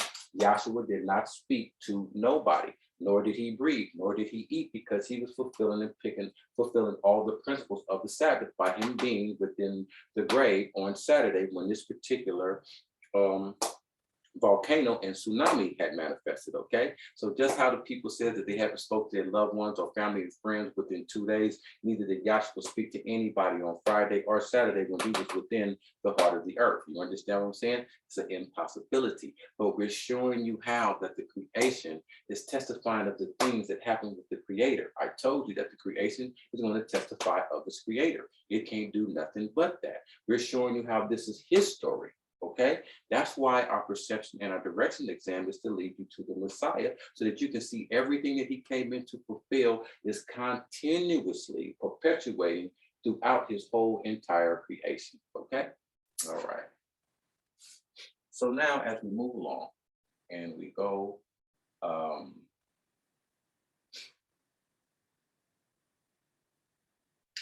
it says here that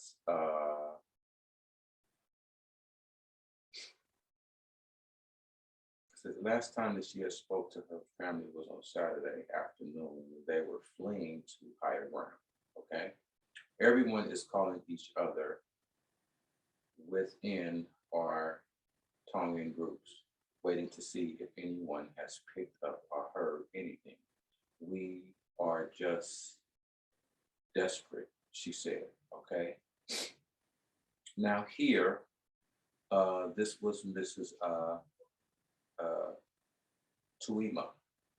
Okay, so Miss Tuima said that they haven't spoke to anybody and they were fleeing to higher ground, and everyone is calling each other within their groups. All right. Now, when we look at these particular principles, it's like everybody was going to higher ground. You understand what I'm saying? So now when we come here to the divine vision and revelation of our founder, and we see how that the children of Israel, based upon their migration and them, their end of their destination is here, pertaining to the principles that's here within Canaan's land, okay? That by the children of Israel, after their 40-year conquest and coming in here to Canaan's land, okay, is a principle of higher ground, all right? And so this is what it's talking about how all of the families were going up here to higher ground within their groups and within their companies. You understand what I'm saying? Because we understand that after 40 years here, that the children of Israel went here up on higher ground with their companies, okay, and in their groups, as well as we understand that when Yahshua was fulfilling this. And we come right here when we're looking at the when Joseph is coming up out of the land of Egypt, after Yahweh had warned him within a dream to take him and the young child, okay, and his mother up out of the land of Egypt, because those who sought the child's life are now dead. Okay. So now when we come here and we're looking at these particular principles manifest right here, all right, I was saying that they were within their companies, they were within their groups, okay? Now, what we're showing you right now, when we come right here, we want to show you this particular principle. now after the flight up out of the land of Egypt, okay, here is Joseph having a dream. The angel was telling him, now let us go back to Jerusalem. Here is the other vision and revelation that Yahweh Elohim is given to Joseph as well. This is them upon their animal. They're leaving up out of Egypt and they're going back into Jerusalem. Now, when you read this particular passage within the scriptures, it says how Yahshua was lost amongst his company when they were going back into Jerusalem. You understand? And this is just like how it says that their family was saying if anyone has picked up or heard anything, okay, because of their groups, all right? And they were calling out each other. Now, Yahshua's mother had went amongst the company looking for him, and she did not find him amongst the company, and she had to go back 3 days' journey looking for Yahshua because she had thought that he was amongst the company, okay, when they were going back up into Jerusalem pertaining to the principles of the Passover. And so therefore, she had to go all the way back to Jerusalem and see him there with the Pharisees and scribes. And when she went him, she says, you had made me and your father, sick looking for you. And Yahshua told his mother, I must be about my father's business. Him only being 12 years old amongst the Pharisees and the scribes within the temple, okay, preaching and supposing to him to be amongst the company. There, and as well, it says that she had heard nothing from her family members who lived near the water. It is really hard to know anything at all at the moment. We're just waiting like everyone else, she said. The Tafu Beach Resort on Tonga was completely wiped out. At the whole western coastline completely destroyed, according to posts of the resort Facebook pages written by contacts overseas. The post said that those living there just managed to get to safety running through the bushes and escaping, and were not able to save anything, the Red Cross said, okay? So now what happens is that when we look at these particular principles here, it said that the people, okay, just barely made it, said that they was running through the bushes, you understand what I'm saying, but they was not able to save anything, all right? Now what happens is what we do is that when we look at this particular principle here, it says that they were barely able to escape. They was just managed to get to safety running through the bushes and escaping, all right? So now when we look at that particular principle, okay, they said based upon the eruption, they was running, they barely escaped. Here we see how Moses was here within the land of the wilderness of Sinai, okay? Sinai means mountain of bushes or wilderness of bushes. Now Moses said, let me turn aside to see this great sight. This is the bush being burned and not consumed. Now Moses being out there, okay, with his father-in-law's sheep, and he turns aside to look at this particular bush, and then the angel speaks to him from the fire within the bush. Now it's showing you here how the people, you understand what I'm saying, was escaping, running through the bushes, all right? Here Moses is walking to the bushes. Here you got people running through the bushes and they barely escape, okay? It says, and not being able to save anything. Just like how when Moses was here and he was commissioned to go back down here to the land of Egypt to bring his people out to serve Yahweh here at this particular mountain, that Moses did not take anything down here. You understand what I'm saying? He was not able to save anything that he had accumulated up here to take down here to go get the people of Yahweh Elohim. Because we understand that when Moses came out here that he was dressed looking like an Egyptian. You understand what I'm saying? So therefore, if he did have any apparel, he would look like an Egyptian coming back down here to Egypt. But since he was out here for some 40 years, married, had children, you understand what I'm saying? That when he went back down here, that all his inheritance and things that he left up here, he couldn't save anything because he had to go back down here. That's showing those particular principles of which we see right here. Then it says that the Red Cross, a regional director, said that it was likely the volcano's dust and tsunami had contaminated Tonga's water supplies. Of the greatest needs to provide water purification and clean drinking water. Okay, now that brings us back to the principles of what happened with the children of Israel after they came out here. Okay, now that brings us right out here when we were looking at these particular principles. When the children of Israel were in Mamre, we came here to the chart that's being revealed, okay, to show you how that when we look at the principles of Mamre, it says that the waters were bitter, okay? And so therefore, when we look at these particular principles that's manifesting right here, that Yahweh Elohim had told Moses to cut down this particular tree and throw it within the waters and then drink it, because this was a tree to make the water sweet. And so that's what they did. So now here, you understand what I'm saying, that we're seeing that the Tongan individuals, based upon this particular tsunami and the eruption of this particular volcano that happened within the holy place, where it's picking up the same principles which happened right out here, where the children of Israel had to throw the tree within these bitter waters to make it sweet for them to be able to drink right out here within the holy place. So now the same principles are being applied. We come right back here because it happened with the children of Israel. We must see it happen with the Tongan people. Okay, to where it says that they have a problem with water, they need purified water. You understand what I'm saying? And then right out here, because they didn't have any water, that Moses, what he did was he came and he did what? He smote the rock, and water came. You understand what I'm saying? And so therefore, the children of Israel and the animals did what? They drank. You understand what I'm saying? Now, Yahweh Elohim told Moses to speak to the rock, but this time Moses was upset at the children of Israel, distorted, and water came forth again. And this was the reason why that Yahweh Elohim had allowed Moses, okay, to manifest himself here on Mount Nebo, and was not able to do what? Cross over, you understand what I'm saying, to reap the inheritance of the rest of the children of Israel pertaining to these particular principles that he was talking about that happened right out here. So based upon the principles of the purification of water and not having any water, that's picking up those particular principles there. And then it says, and these were pictures from a resort. Resort is based upon where a whole bunch of water is. And that's, you know what I'm saying, where they took these particular principles. And when I be looking at these particular things, they're phenomenal and beautiful to me because it does not miss a principle.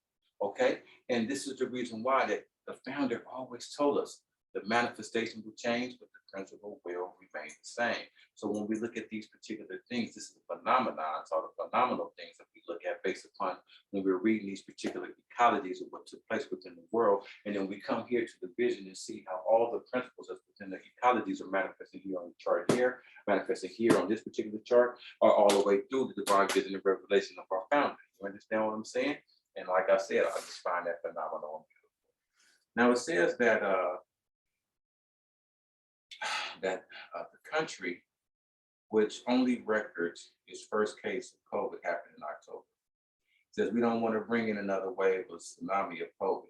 Tom is deputy head of missions in Australia, Curtis to Hamalang GG told Reuters. Tonga is made up of 170 islands scattered across about 700,000 square kilometers.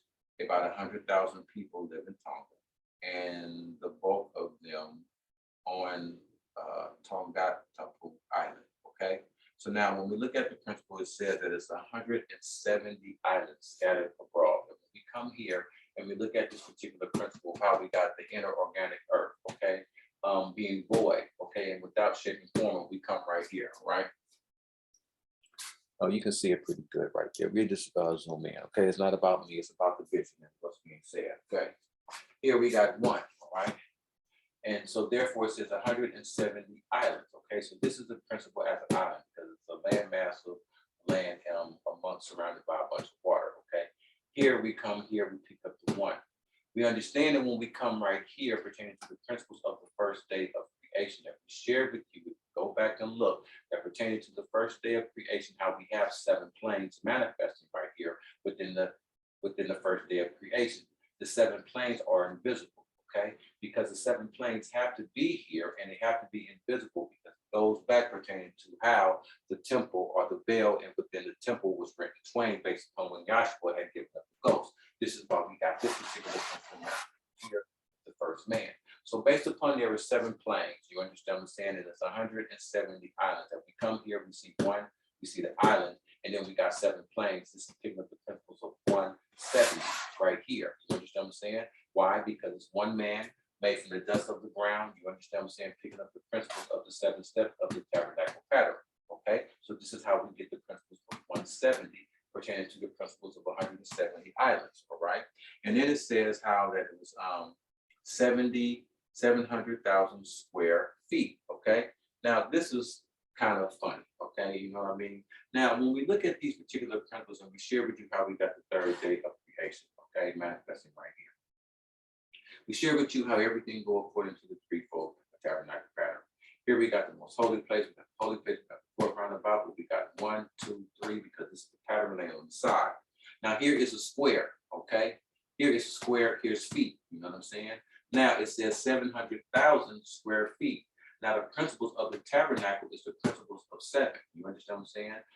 Zeros are placeholders, and then here go feet. So here goes the square, here go the feet, here go the principle of 7. You can add a placeholder, and then here go the principles of feet here. You got principles of feet here, and you got the whole entire tabernacle pattern, which is principle as 7 here. So here's your principle of 7. If you want to be 700,000, you know what I mean? 777 feet. Okay, the principle of 7 and feet and square feet. Here you got squares pertaining to each compartment. Okay, manifested in this particular tabernacle pattern. Okay, and so therefore we got the feet. Okay, just making it simple. Not to start that with this fabulous. Okay. All right, and so therefore it says that we got about 100,000 people alive in Tonga. All right. Now, when we look at the principle of 100,000, that brings us right back here, Father Abraham, because we shared with you that the principles of 100, okay, with Father Abraham is showing you the birth of who? Of Isaac. You know what I'm saying? Who's in reference of Yahshua, the Messiah. So therefore, when it's talking about 100,000 people, you understand what I'm saying, that it's bringing us right back here, because Yahweh Elohim had told Father Abraham that he would be a father of many nations, and this is picking up the principle of the 100,000 people, which is principle as being birthed like unto Isaac, which is Yahweh Elohim chosen people. You understand what I'm saying? So therefore, with those particular principles, when it's talking about that how that 100,000, you understand what I'm saying, pertaining to that, takes us back to Father Abraham, leading us up into Isaac. Isaac was born when Father Abraham was 100 years old. Zeros are placeholders. You understand what I'm saying? Isaac was like an unto Yahshua Messiah, being the father of many nations, picking up the 100,000 people and linking them back to Father Abraham. Okay, and so therefore that will subside or end all of the principles that are manifesting within our first ecology. Okay, so now we will be getting into our second ecology. We see how we run all these particular principles and go throughout the whole entire purpose just on things that are said within these particular articles. Find it fascinating. Now here within our second ecology, it takes us to Texas. And again, you know, when I say that, you know, it's kind of makes you kind of sad because, like I said, we had just lost Elder Freddie Allen Jr., which was from Texas, Texas, Albuquerque, New Mexico branch. So, you know, when you said Texas and you think about the announcements of that we had today, it's kind of like I say, it brings those things to mind. We stay mindful of these particular things. We understand that Yahweh Elohim's purpose, and he doesn't have to suffer anymore. He's free from the confinements of these physical bodies. So, you know, hallelujah, all praise be to the Father, and congratulations, Zach around you home. Be free, man. Worry about these things. So here I was said Texas synagogue siege, okay, that teens held in UK as Brighton named as hostage. Take 2 teenagers have been arrested in England as part of the investigation into a hostage taking incident at a synagogue in Texas on Saturday. British citizens Malik Faisal Akram, 44, from Blackburn, was shot dead after a standoff with police in Colleyville. Details of the ages of the genders of the pair arrested in South Manchester on Sunday evening were not released. Greater Manchester police said it was liaising with local communities and continuing to assist in the U.S. inquiry. The forces said that 2 teenagers were arrested as part of the ongoing investigation into the attack and were being held in custody for questioning. Home security, Priti Patel said she had offered the full support of the UK police, the security services to her US counterpart. Alejandro Mayorkas, when they spoke on Monday, she told MPs there were a range of measures being undertaken in the UK in response, including protective security for the Jewish community. 4 people held hostage at the synagogues in Colleyville near Dallas were eventually freed unharmed after a 10-hour siege. According to U.S. police sources, a cram arrived in the country, even New York JFK International Airport 2 weeks ago, and he was believed to have bought a handgun used in the incident after his arrival. Graham's brother, Gubar, confirmed his death in a statement carried on the Blackbirds Muslim community Facebook page. He apologized to the victims and said his brother had been suffering from mental health issues. Friends of Akram in Blackburn said his mental health had been getting worse and expressed surprise that he had been able to travel to the U.S. Tariq Hassan, who knew Karam and his family, said his death by shooting shouldn't have happened. There's questions that are not being answered, he added. The Metropolitan Police earlier confirmed counterterrorism officers were in contact with U.S. authorities and the FBI. The FBI was expected to arrive in the UK today to continue its investigation. Akram's family said, wow, there may also be investigations in Pakistan, where it is understood Akram had been recently before the siege began around 11 o'clock local time on Saturday. When police were called to the congregation, Beth Israel Synagogue, in the suburb of Dallas neighborhood, told BBC they heard a commotion as armed police sealed off the area, followed later by a loud bang, which shook their houses. Susan, you just said, she was at home celebrating a birthday with her family when they saw the police with guns drawn rushing toward the synagogues. I was expecting the synagogues to have exploded. It had not, but it was very unnerving. We heard gunfire when we got to the backyard. It's sad that it's sad. This is America. You're supposed to be able to be safe everywhere you go, she added. Akram gained initial access to the synagogues during the service by claiming to be a homeless man. According to a public source quoted by CBS, the hostage was released after 6 hours, while the other 3, including the synagogue's rabbi, escaped several hours later. Rabbi Charlie Citron Walker told BBC the hostages were terrified and described how he threw a chair at the gunmen as they made their escape without even a shot being fired. U.S. President Joe Biden called the hostage taking an act of terror, and UK Foreign Secretary Liz Truss described it as an act of terrorism and anti-Semitism.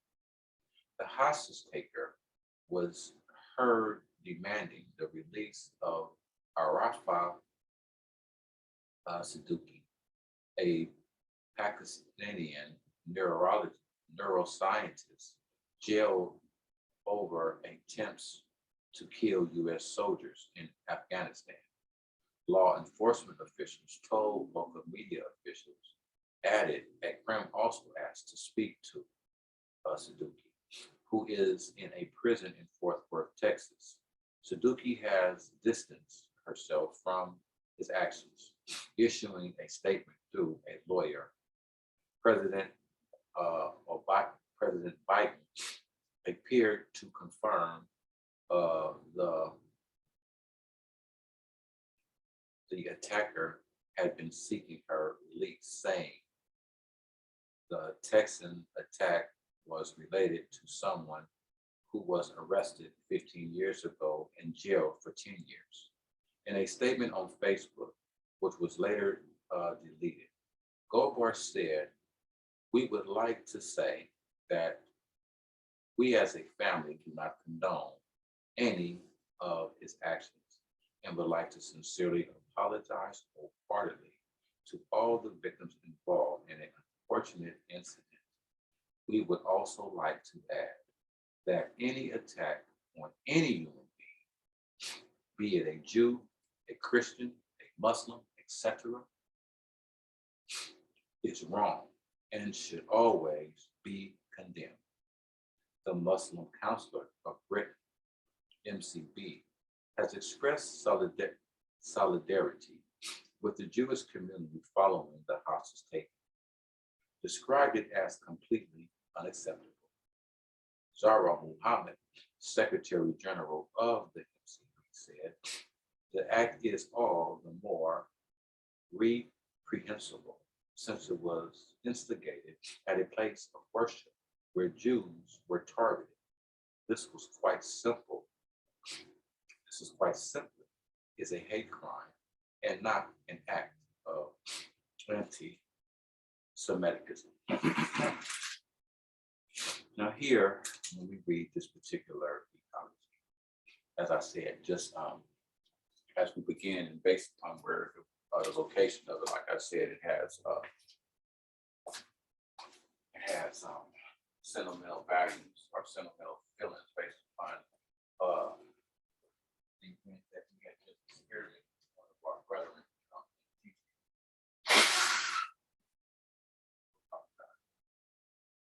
Now here, when we're looking at this particular ecology, that it says that in a hostage taker, two teenagers have been arrested in England as part of an investigation in a hostage taking incident. Okay.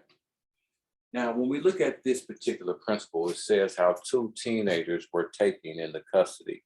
That brings us right here to the principles in the beginning of it.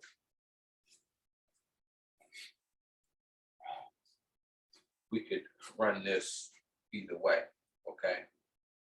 Now, when it says two teenagers have been arrested on part of an investigation, okay, and it happened on Saturday, what we do is that allows us to be able to come right here, okay, to the two twins that of Eve, okay, being Cain and Able, right? Because it says that there were two teenagers, okay, and they were taking to be incarcerated, okay, based upon an investigation. Now, when we look at these particular principles, that what we do is that when we're looking at the principles of Cain and Abel, one, Cain as principles of iniquity, Abel as principles of seed of the Messiah. to where we take Abel and make him in relative unto the principles of what Paul or Saul was talking about by him saying that he was a prisoner of Yahshua the Messiah. Okay, so therefore we see how we take Abel as a prisoner of Yahshua the Messiah, and then we take Cain as one being bound in everlasting darkness. You understand what I'm saying? But to show you how that both of them were arrested or being in prison, things of that particular nature, and showing the principles of the both mysteries of righteousness and unrighteousness, and both of them being prisoners. Okay, one a prisoner of Yahshua the Messiah, and one being bound in everlasting darkness. Okay, showing those two particular principles there. Okay, and to show you when it was talking about them being teenagers. All right, because when we go back to the scriptures and we share with you, and it's talking about when we come here, and it's talking about within the process of time. And when we shared with you how old Yahshua was, how he was 12 years old, when he came up out of, when he was being looked for by his parents, you understand what I'm saying, supposed to be amongst the company, okay? It's taking us back to the same particular principles of the two individuals, I'm sorry, oh, here we go. Of the two individuals, okay, that are matter themselves right here, because it says within the scriptures that within the process of time, there came a day when they had to present themselves unto Yahweh Elohim. Now we understand the reason why that I keep coming here, every time that it's talking about principles of two teenagers or two teens, that we come right here, you understand what I'm saying, is because at the time that these two had to present themselves to Yahweh Elohim, that they were at the age of 12 years old or 13 years old. You understand what I'm saying? And this is where that we get the ontological state of perfection pertaining to the principles of the bar mitzvah that a 12-year-old Hebrew child has to take on the age of him becoming a man. You understand what I'm saying? Because when he is the age of 12, he's getting ready to be 13. He takes his bar mitzvah right before he becomes the age of 13. You understand what I'm saying? Which allows him to be a teenager. You understand? And so therefore, this is how that we picked up the principles of the two teens, okay? Because they were two young men when they presented themselves to Yahweh when Cain slew Able, okay? So this is what we wanted to start and share with you and reveal to you throughout the prophecy of time, okay? To show you how all things had originated, okay? Now, when we move on, it says here how that the incident in the synagogue in Texas was on Saturday, all right? British citizen Malik Fayaz Akram, 44, from Blackburn, was shot dead after a standoff with police in Cain Able, okay? Now, what happens is that when we look at this particular principle, okay, that when we talk about the principles of Blackburn, okay, we come here and we look at this darkness all the way around it, this chart, and then we see how we got the fire going all the way around it, showing you principles of the lake of fire. So therefore, this is the principle of Blackburn, picking up principles of the satanic spirit, okay? Now, I'm not saying that this man, okay, who was artistic, all right, I'm not calling him principles of, I'm not calling him the devil. You understand what I'm saying? I'm sharing with you how what he had manifested with these particular characteristics of the devil. He's already been judged. You understand what I'm saying? And what I'm not trying to do is upset anybody. I'm not trying to provoke the family or speak anything. You understand what I'm saying? Being resentful. All I'm doing is running ramifications and principles. If the shoe fits, wear it. You understand what I'm saying? But I'm not pointing any fingers. You understand what I'm saying? Because I don't have any hatred or dislike towards humanity. You understand what I'm saying? Okay? I don't have that at all, okay, manifesting within me. I don't have any hatred, you understand what I'm saying, within my heart for any man upon the face of the earth in whatever type of religion that how he feels fit to serve the Creator. I don't have any problem with that. You understand what I'm saying? To each his own, okay? All I'm doing is just preaching the gospel, okay? Now, who my leader and who my savior is Yahshua the Messiah. Okay, that's my king, my savior, and that's who I serve and that's who I worship. So I don't point the finger or put anyone down. You understand what I'm saying? Based upon their religious beliefs. All I hope is that they come to the knowledge of the truth and understand and know that there is only one creator, and he has given his name, you understand what I'm saying, unto the whole entire creation, okay? And his name is Yahweh Elohim, okay? Be that as it may, all right? Now here, that the scripture says over there in John 8:44, that you were a liar from the beginning and a murderer from the beginning. You are of your father, the devil, over there in John 8:44. Here we see how Mr. Abram, you understand what I'm saying, was 44 years old. Double number of change. You understand what I'm saying? Picking up the 44 principle, that's taking us back to the principle of Lucifer, okay?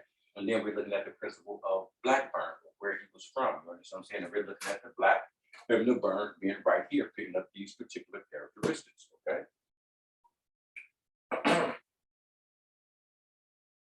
It says that he was shot dead after a standoff with police. Here we have the man standing here, and he's standing off from the creator because Yahweh Elohim had asked Cain, why do I hear thy brother's blood cry to me from the ground? You understand what I'm saying? And he said unto the Father, am I my brother's keeper? You understand what I'm saying? And so therefore Yahweh Elohim had cursed Cain. You understand what I'm saying? Placing this mark upon him, okay, for slaying his brother. So now we've seen all the same characteristics manifesting right here within this particular ecology, okay? And it says that details of the age genders of the pair arrested in South Manchester on Sunday was not yet revealed. So therefore, what happens is that we come here to the principles of Solomon right here, okay? The two that were arrested said that their gender was not revealed on the gender of them, okay? And it's talking about how that they were at Manchester, you know what I'm saying? Manchester, okay? We look at the chest cavity of this man, we look at the chest cavity of this man. This is this man, so this is his chest cavity. This is this evil one, so we're looking at his Manchester, okay? And so therefore his Manchester is not right, but his Manchester, you know what I'm saying, is the way that it should be. But we're looking at these particular principles of how they manifest pertaining to the two that were incarcerated, and then therefore, like I said, based upon the pair that was arrested, and then we're looking at the principle of Manchester, and then we're looking at the principle of Sunday. Sunday, we understand that Yahshua is a part of this early morning resurrection, okay? So this is when we look at that particular principle, okay? And it brings us right back here to allow us to look at where the spirit of Yahshua, Messiah, abides within the heart and within the mind, okay? So that's picking up the principles of Manchester, okay? Based upon the principles of Pentecost. It says that police said that the communities and the continually to assist the U.S. inquiry. The forces said that two teenagers were arrested as part of an ongoing investigation into the attack and were being held in custody for questioning. Home Security said had offered the full support of UK's police and security services to U.S. counterparts. It says here that when they spoke on Monday, that there were a range of measures being undertaken in the UK in response, including protective security for the Jewish community, okay?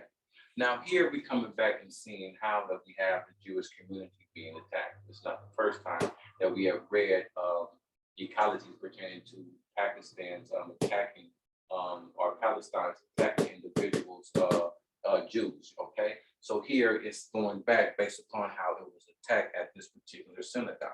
It says that 4 people were held hostage at the synagogues in Chloeville near Dallas, okay? So when we look at those particular principles, we come here, okay? Because the 4 is picking up the principles of Yahshua, because Yahshua says that I am the door. The door is the 4th principle of the Tabernacle, okay? When we come here and we look at how we got 4 rivers, okay? And we understand that the principle here within the holy place is the principle of 4. That brings us right back here because we must see the principle of 4 being a change and how it says that there was hostages that was being held.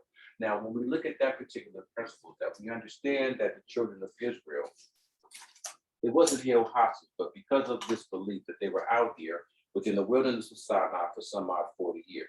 Okay, so now that's picking up the principle of 4.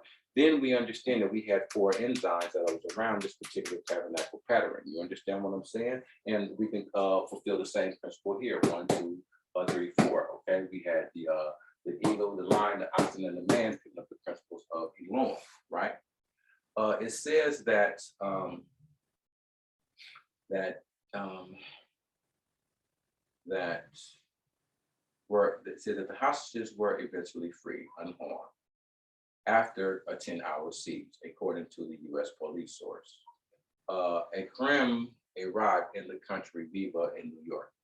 Now, based upon this, it says that there was a 10-hour siege, okay, based upon the 4 individuals that were being held, and it's talking about that it was a 10-hour siege. Now, I shared with you how the children of Israel were out here for some 40 years, and then you had 4 tribes. I mean, you had 4 enzymes, 3 tribes on each side, you understand what I'm saying, being all the way around this particular tabernacle pattern that's manifesting out here within the wilderness of Sinai, okay? And what we must do is zoom in, because this is our perception and our direction exam to authenticate the divine vision and revelation of our founder. Now, based upon the principles of the 4 enzymes, we had 3 tribes here, 3 tribes here, 3 tribes here, like you see here, and then 3 tribes here, okay? And so therefore, that's 3 on 3 times 4 is 12. And this is how we had the 12 tribes of the children of Israel, and picking up the principles of the 4 people who were hostages, okay? So that's going back to see how that the children of Israel, like I said, was out here for some 40 years. And they received the law from Yahweh Elohim, who spoke down to them when they came out here, based upon their 53 journey to and through the divided waters of the Red Sea, and then coming here at the plateau of this particular mountain, hearing and receiving the 10th commandment law of Yahweh Elohim. So this is the reason why that based upon, we're talking about it was the 4 hostages, and it was a 10-hour siege based upon the 4 hostages being there. And it took 10 hours even before anything had happened. That's to pick up the principles of how did they receive the law. They was out here for 40 years within the wilderness of Sinai. And like I said, 1, 2, 3, 4 pertaining to the 4 enzymes, showing you how you had 3 tribes per enzyme, and 4 of them around this particular pattern is picking up the 4 individuals, okay? And then how it says that it was a 10-hour siege, we're showing you how Moses had received the 10 commandment law here. Same principle that you see manifesting right here. Here we see the principles of the law being spoken are being broken based upon the principles of the World Trade Center, manifesting the principles of the law being broken when Moses came down from the mountain. This is the reason why that we have the mouth of Yahweh being destroyed when you see the tables of stone, the mouth of Yahweh coming right here based upon the destruction, picking up the 10th commandment law and it being broken, okay? This is being 1 because it's the first time it's broken, and Yahweh Elohim told Moses, bring up 2 more stones so I can write the laws based upon the one that you have broke here. That's picking up that. And then as well, like I said, we have 4, 1, 2, 3, 4, based that upon the 4 rivers as well with the 4 enzymes, picking up the principles of the 4 people. It says that, look at this. It says that a cram, all right, we got to come here, pick up a cram, okay, manifesting this chaotic creature, this physical chaotic creature right here, says that he had came to the country Viva in New York JFK International Airport. We share with you, here go the principles of New York, okay? Why? Because this is principle of the World Trade Center that happened in New York. Now, it says when he came into the country of the United States based upon a visa or Viva New York, that here is red, white, and blue, picking up the principles of the American flag, showing the principles of New York. And this is him coming into the airport. Here we have the airliners manifesting in the form of a dove, okay, that crashed into the World Trade Center. It says how a cram came in New York JFK's International Airport, airplanes, airport, you know what I'm saying? Here are all these particular principles, New York, airplanes, and okay, and then here he is, okay? Manifesting these particular principles of this particular chaotic creature right here, okay? Then it says how that he believed to have bought a gun used in the incident after his arrival. Now, we share with you based upon this particular principle of how you see this chaotic manifesting right here, right on the side of this particular man was principle as a gun, okay? Explosion, things of that particular nature are shooting, collapsing, Okay, gunfire, explosions, things of violence manifest right up over here. We shared that with you because it's manifesting attributes of this chaotic creature, Lucifer. Okay, so that's why we come in here picking up these particular principles. All right, it says here that his brother Gilbar confirmed his death. All right, here's his brother Gilbar confirming his death. It says carried on the Blackburn Muslim community on Facebook page. He apologized to the victims and said his brother had been suffering from mental health issues. Friends of Karam and Blackburn said his mental health had been getting worse and had expressed surprise that he had been able to travel to the US. Okay, he was surprised he could travel. Okay, it says that that Tariq Hassan, who knew Karam, said that Karam said his family said his death shooting shouldn't have happened. There's questions that are not being answered, he asked. The Metropolitan Police earlier confirmed counterterrorism officers were in contact with U.S. authorities and the FBI. The FBI was expected to arrive in the UK today to continue the investigation. A family said while they may also be investigated in Pakistan, where it is understood that a prim had been recently in the siege before it began around 11 o'clock local time. Now, when we look at the principles of 11 o'clock, that takes us back to the second watch and the third hour, okay? So when we look at 11 o'clock, like I said, it brings us to the second watch. This is the second watch, being Yahshua right here. Here's the principle of 11 o'clock of that particular time. We come here to look at how Yahshua is manifesting the second Adam, and the Roman numeral 2 looks like 11, so we pick up this particular principle of 2, call it 11, and take it back here to where we're seeing how that Yahshua, being the second Adam, is the second watch, coming in, watching what the first one did to fulfill it, okay? That's picking up the principle of the second watch and then the third hour, okay? Based upon when we understand how Yahshua, when he's talking about the third hour, how he is a total of perfection, being 3. Time on Saturday, okay? All right, so that's picking up how the perfection based upon 3, how Yahshua was within the heart of the earth on Saturday, okay? And we're looking at how all these particular principles is manifesting, okay? Now, Yahshua is in the heart of the earth manifesting principles of death. So therefore, we see now the righteous principles didn't move, okay? And so therefore, everything that's moving, you understand what I'm saying, is showing you principles and characteristics of this evil, malefic creature here. You understand what I'm saying? Now, it says here that when the police were called to the congregation of Beth Israel synagogues in the suburbs of Dallas neighborhood, told BBC that they heard commotion and armed police seal off the area, followed later by a loud bang, which shook their houses. Here we come here, all right? Now here, when we look at how it says that they taped off or how they cornered off, you understand what I'm saying, based upon the commotion, and they sealed off everything. So here we see how everything is being sealed off. Here, when it's talking about they heard a big bang in their houses that shook, that we come right here.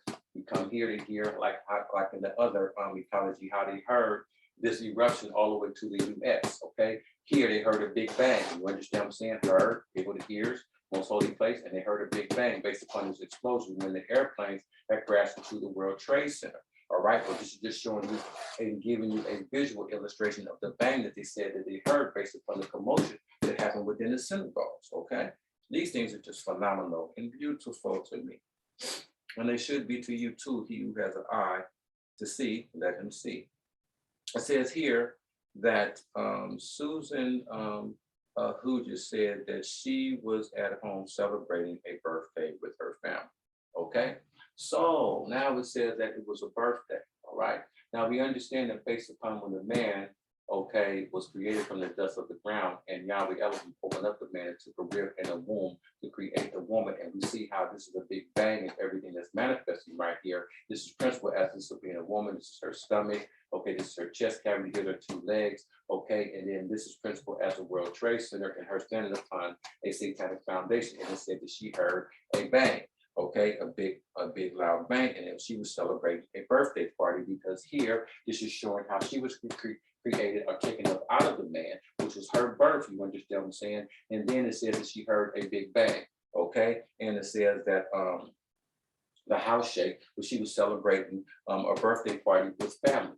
Here, if this is the man that she was taken out of, okay, and these are her 2 kids, this is their whole entire family. Here's the man, his wife, and their 2 kids. This is Adam, Eve, and their 2 sons. Okay, so this is their family, and this was her birthday based upon when she was taken up out of the man. So this is what we're showing to you all these particular principles manifest. You can even come here to show you how here's the woman, here's her 2 kids within her womb, or when she gave birth, to show how it could have been their birthday, but it was a birthday and it was a family. You understand what I'm saying? And here's an explosion and the home shook. Okay, this is how we show these particular principles and ramifications there. It says that when they saw the police with guns drawn rushing towards the synagogues, I was expecting the synagogues to have exploded. It had not, but it was very unnerving. We heard gunfires. We got to the backyard. It's sad. She says we got into the backyard. So now, when we look at how the man and the woman hid themselves amongst the trees when they heard the voice of Elohim within the garden, that this was principled as a backyard because they hid themselves amongst the trees, okay? They're running away from him, okay? So that's like one of the principles of being the backyard. You understand what I'm saying? And Yahweh Elohim being up here in the front saying, Adam, Adam, where art thou? Or man, where art thou? You know what I mean? He said that he hid himself amongst the trees. So that's going to show how they was within the backyard. And she says that this is America. This is America. Supposed to be able to be safe everywhere you go, she had. Everywhere you go, you're supposed to be safe because this is America. Now, we see what happens in America when we're looking at the things that happen within the World Trade Center, okay? She said that you're supposed to be safe because you're in America. Now, this goes back to some of the things that our founder said that I found really, really amusing. He says, people can't wait to get to heaven. People's trying to break the doors downstairs. I can't wait till I get to heaven. You understand? The founder said, why are you such in a rush to go to heaven? He says, because he said, don't you know that there was a war in heaven? He said, so why are you in a hurry to get to heaven? He said, now where you should be in a rush to go, you should be in a rush to go to the kingdom. See, not heaven, but the kingdom. He said, because there was a war in heaven, Michael and his host fought, okay, in heaven. And he says, none prevailed. He said, so therefore, if you've seen all that chaos going on in heaven, he said, that's the same thing that's going to manifest down here on earth, okay? So this is the reason why that when we look at this particular principle, you understand what I'm saying, that we kind of laugh, because she says that wherever you go in America, you ought to be safe, you know what I'm saying? She added, but if it wasn't safe in heaven, and it wasn't safe in the garden, it ain't gonna be safe in America. You understand what I'm saying? Because see, these principles are going to perpetuate all the way down. And as long as we got this invisible creature for manifesting spiritual wickedness in high places, okay? And the high places is the meanderings of man's mind, okay? Being 6 feet from the ground, or I don't care how tall he is. You understand what I'm saying? But it is the meanderings of a man's mind, which is a spiritual wickedness in high places, because anything that is above your ankle or the ground is high places, okay? So even an ant, okay, that's walking upon the earth plane is spiritual wickedness in high places, because we are a ball revolving around in space upon its axis in space. You understand what I'm saying? We are one of those planets in the solar system, okay? The planetary system. Let us go here to show you how that we are a heavenly body, just like all these heavenly bodies, okay? So therefore, wherever we are, you know what I'm saying, upon the earth plane, we are in heaven, okay? To show you how we are a heavenly body. And anything that lives, moves, and have our being within this particular heavenly body is within heaven, okay? So we want to just show you those particular principles as well, okay? Fascinating, just fascinating. All right. This is during the service claimed to be a homeless man, according to the police. All right. Now, here, when we go back to the scriptures and we look at the mark that Yahweh Elohim put upon Cain, he said that this mark is too much that I can bear. I'm a vagabond in the creation. Okay. I don't have nowhere to go. So since I'm a vagabond, anybody that see me will kill me. This is the reason why that it says that he claimed to be a homeless person, because he was a vagabond You understand what I'm saying? Within the creation, after he has stood with his brother and now the element put this mark upon him. You understand what I'm saying? So therefore, he's fitting all the criteria of what happened, you know what I'm saying, all the way back into the beginning, okay? Now, as we move along, it says, according to the place quoted by CPS, okay, the hostage was released after 6 hours, okay? Now, one of the hostages was being released after 6 hours, okay? So that brings us right back here, okay, to the first man that was being created. You understand what I'm saying? On how he was created from the dust of the ground. He was first created. You understand what I'm saying? And he was only held 6 hours, like unto the man being created on the sixth day. You understand what I'm saying? And he was the first one coming from Mother Earth. You understand what I'm saying? Now, we're not saying that the man was a hostage, but it ain't no place for a man to go. Okay, it wasn't nothing else for Yahweh to create the man from. So here he created the man on the sixth day of creation. This is the reason why after 6 hours that they had to release one of the hostages, okay, because he was released from the earth, you know what I'm saying, on the sixth day of creation. So therefore, it was an hour, okay, 6 hours, you understand? And then therefore one had to be released. It says, while the other three, including the rabbi, escaped several hours later, okay? 3, including the rabbi, all right, escaped several hours later. So that brings us right back here, all right? So now if one, talk about the one that was released, we talk about how the man Adam, you understand what I'm saying, which was the first man, was released after 6 hours because he was created on the sixth day. So that means that we got 2, we got 3, and we got 4 pertaining to the 3 other individuals who were still being held captive, okay? And one of them was a rabbi, all right? So here's one river, here's another river, and then here's another river, but one of them had to be a rabbi pertaining to the men, all right? Now we shared with you how that if the first one or the first day was pertaining to Adam, and when we come to the second day, second dispensation, the second river that the second had was pertaining to Noah. The third was pertaining to Abraham. The fourth was pertaining to Yahshua, but before it was Yahshua, it had to be Moses, and then Yahshua, because Yahshua had to fulfill the things of the law. So when we come here and we look at the principles of the priest, then Moses was an establishment of the Aaronite priesthood pertaining to the laws and statutes of Yahweh Elohim that was given here, okay, pertaining to the principles of the apothecary that had manifested in 1490 BBY, all right? So that's the principle that we look right here based upon the establishment of the rabbi, okay? Now we know that Yahshua didn't come in after the order of the Aaronite priesthood, but came in after the order of Melchizedek, because Melchizedek had an eternal priesthood or eternal order, because Melchizedek did not have any genealogies of beginning or end, okay? But when we look at the principles pertaining to the Aaronite priesthood, you understand that we see when Aaron was appointed priest, how him and his sons were, and then the ending of this particular priesthood, okay, that manifested by the fulfillment of what Yahshua came in to do by fulfilling the law of Moses, okay?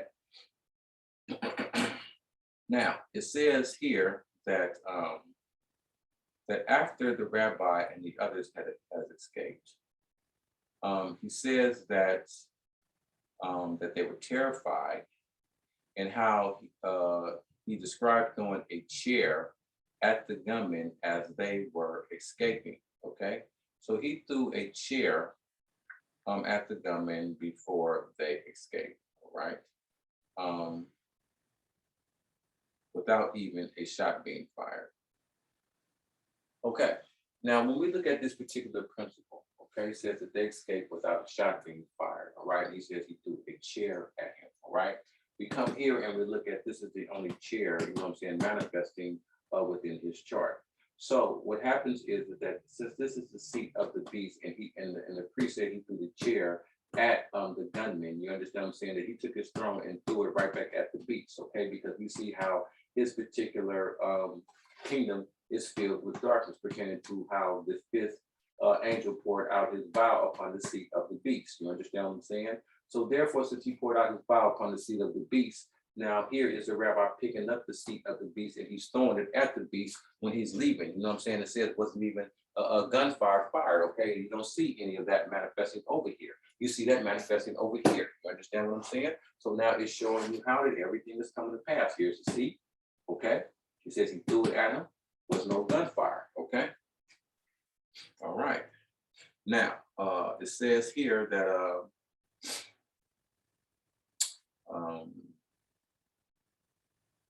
how the president said that it was an act of terror.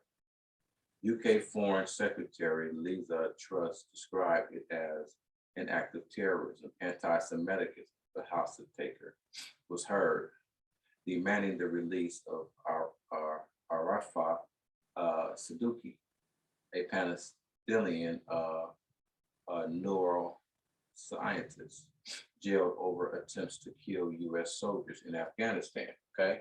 So here we come back over here to the US to kill US soldiers, okay? Right over here, all right? It says how that law enforcement told local media how that Akram was asking to speak to Saduki, who is in a prison in Fort Worth, Texas, okay? Saduki has distanced herself from his actions, issuing a statement through a lawyer. President Biden appears to confirm that the attacker had been seeking her release, saying the Texas attacks was related to someone who was arrested 15 years ago and jailed for 10 years, okay? So now when we look at those particular principles, again, says that someone was jailed for 15 years. We come here and pick up the 1. You understand what I'm saying? We come here and pick up the 4, and then we come here to pick up the 5th to show you 1 or 15 pertaining to the 15 years. You understand what I'm saying?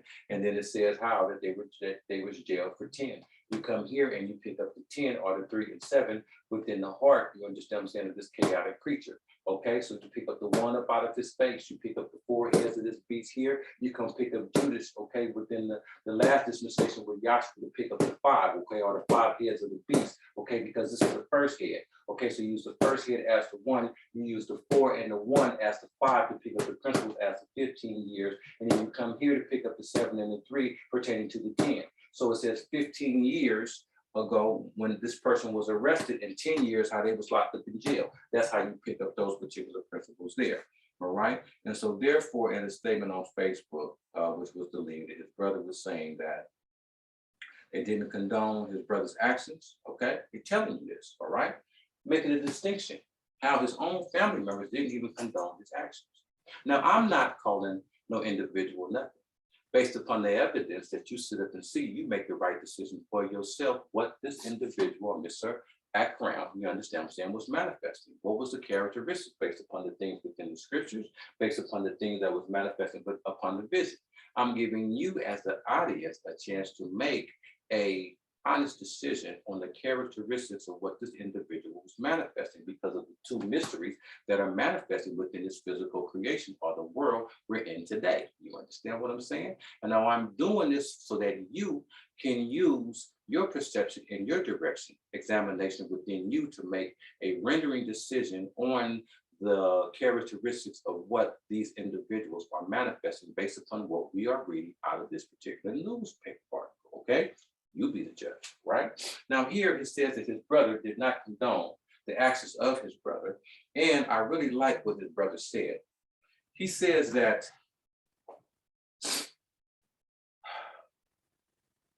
we would also like to add that any attack, okay? Now he apologized wholeheartedly, first off, all right? Wholeheartedly, this is a whole heart. This one apologized wholeheartedly for his brother's actions, okay? Just like how Yahshua said, forgive them for they know not what they do. And Yahshua meant that wholeheartedly, even when they have persecuted or killed him. I'm pretty sure that Abel would have said the same thing. Forgive them, Father, for they know not what they do. Just like what Stephen has spoke once they had stoned him. You understand what I'm saying? So we go back and we pick up those particular principles here to pick up what his brother is sitting up saying as a message to the whole world, and the message that he put on Facebook based upon his brother's actions, okay? He says, we don't condone our brother's actions. You understand what I'm saying? And we sincerely apologize wholeheartedly to all the victims involved in the unfortunate incident. We would also like to add that any attack on any human, did you hear that? On any human being, be it a Jew, a Christian, hold on. He said, be a Jew, be a Christian, come down here, Or you understand what I'm saying? We don't have anything for a Muslim community, but at the same time, if you be a Muslim, you know what I'm saying? It says, etc. is wrong and should always be considered, or should always be considered to condemn that particular act. You understand? It says that the Muslim Counselor of Britain has expressed its solidarity with the Jewish community followed by the hostage taking incident. Now, when I look at that particular principle of how the head of the Muslim community came to the Jewish community and to give solidarity, I thought that was a beautiful thing because that fulfilled all the principles of what's happening up here within Jerusalem or Canaan's land to this particular day.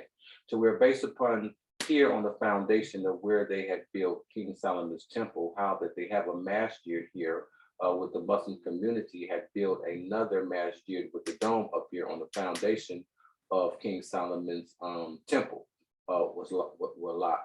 used to lie, and how that you have the Muslims and the Jews up here in Jerusalem, okay, living together, okay, and sharing this particular land that Yahweh Elohim had gave both of them, because both of them are the seed of Abraham, okay, and so therefore, when we understand that Yahweh Elohim had given this land as an inheritance unto the Yahudite people.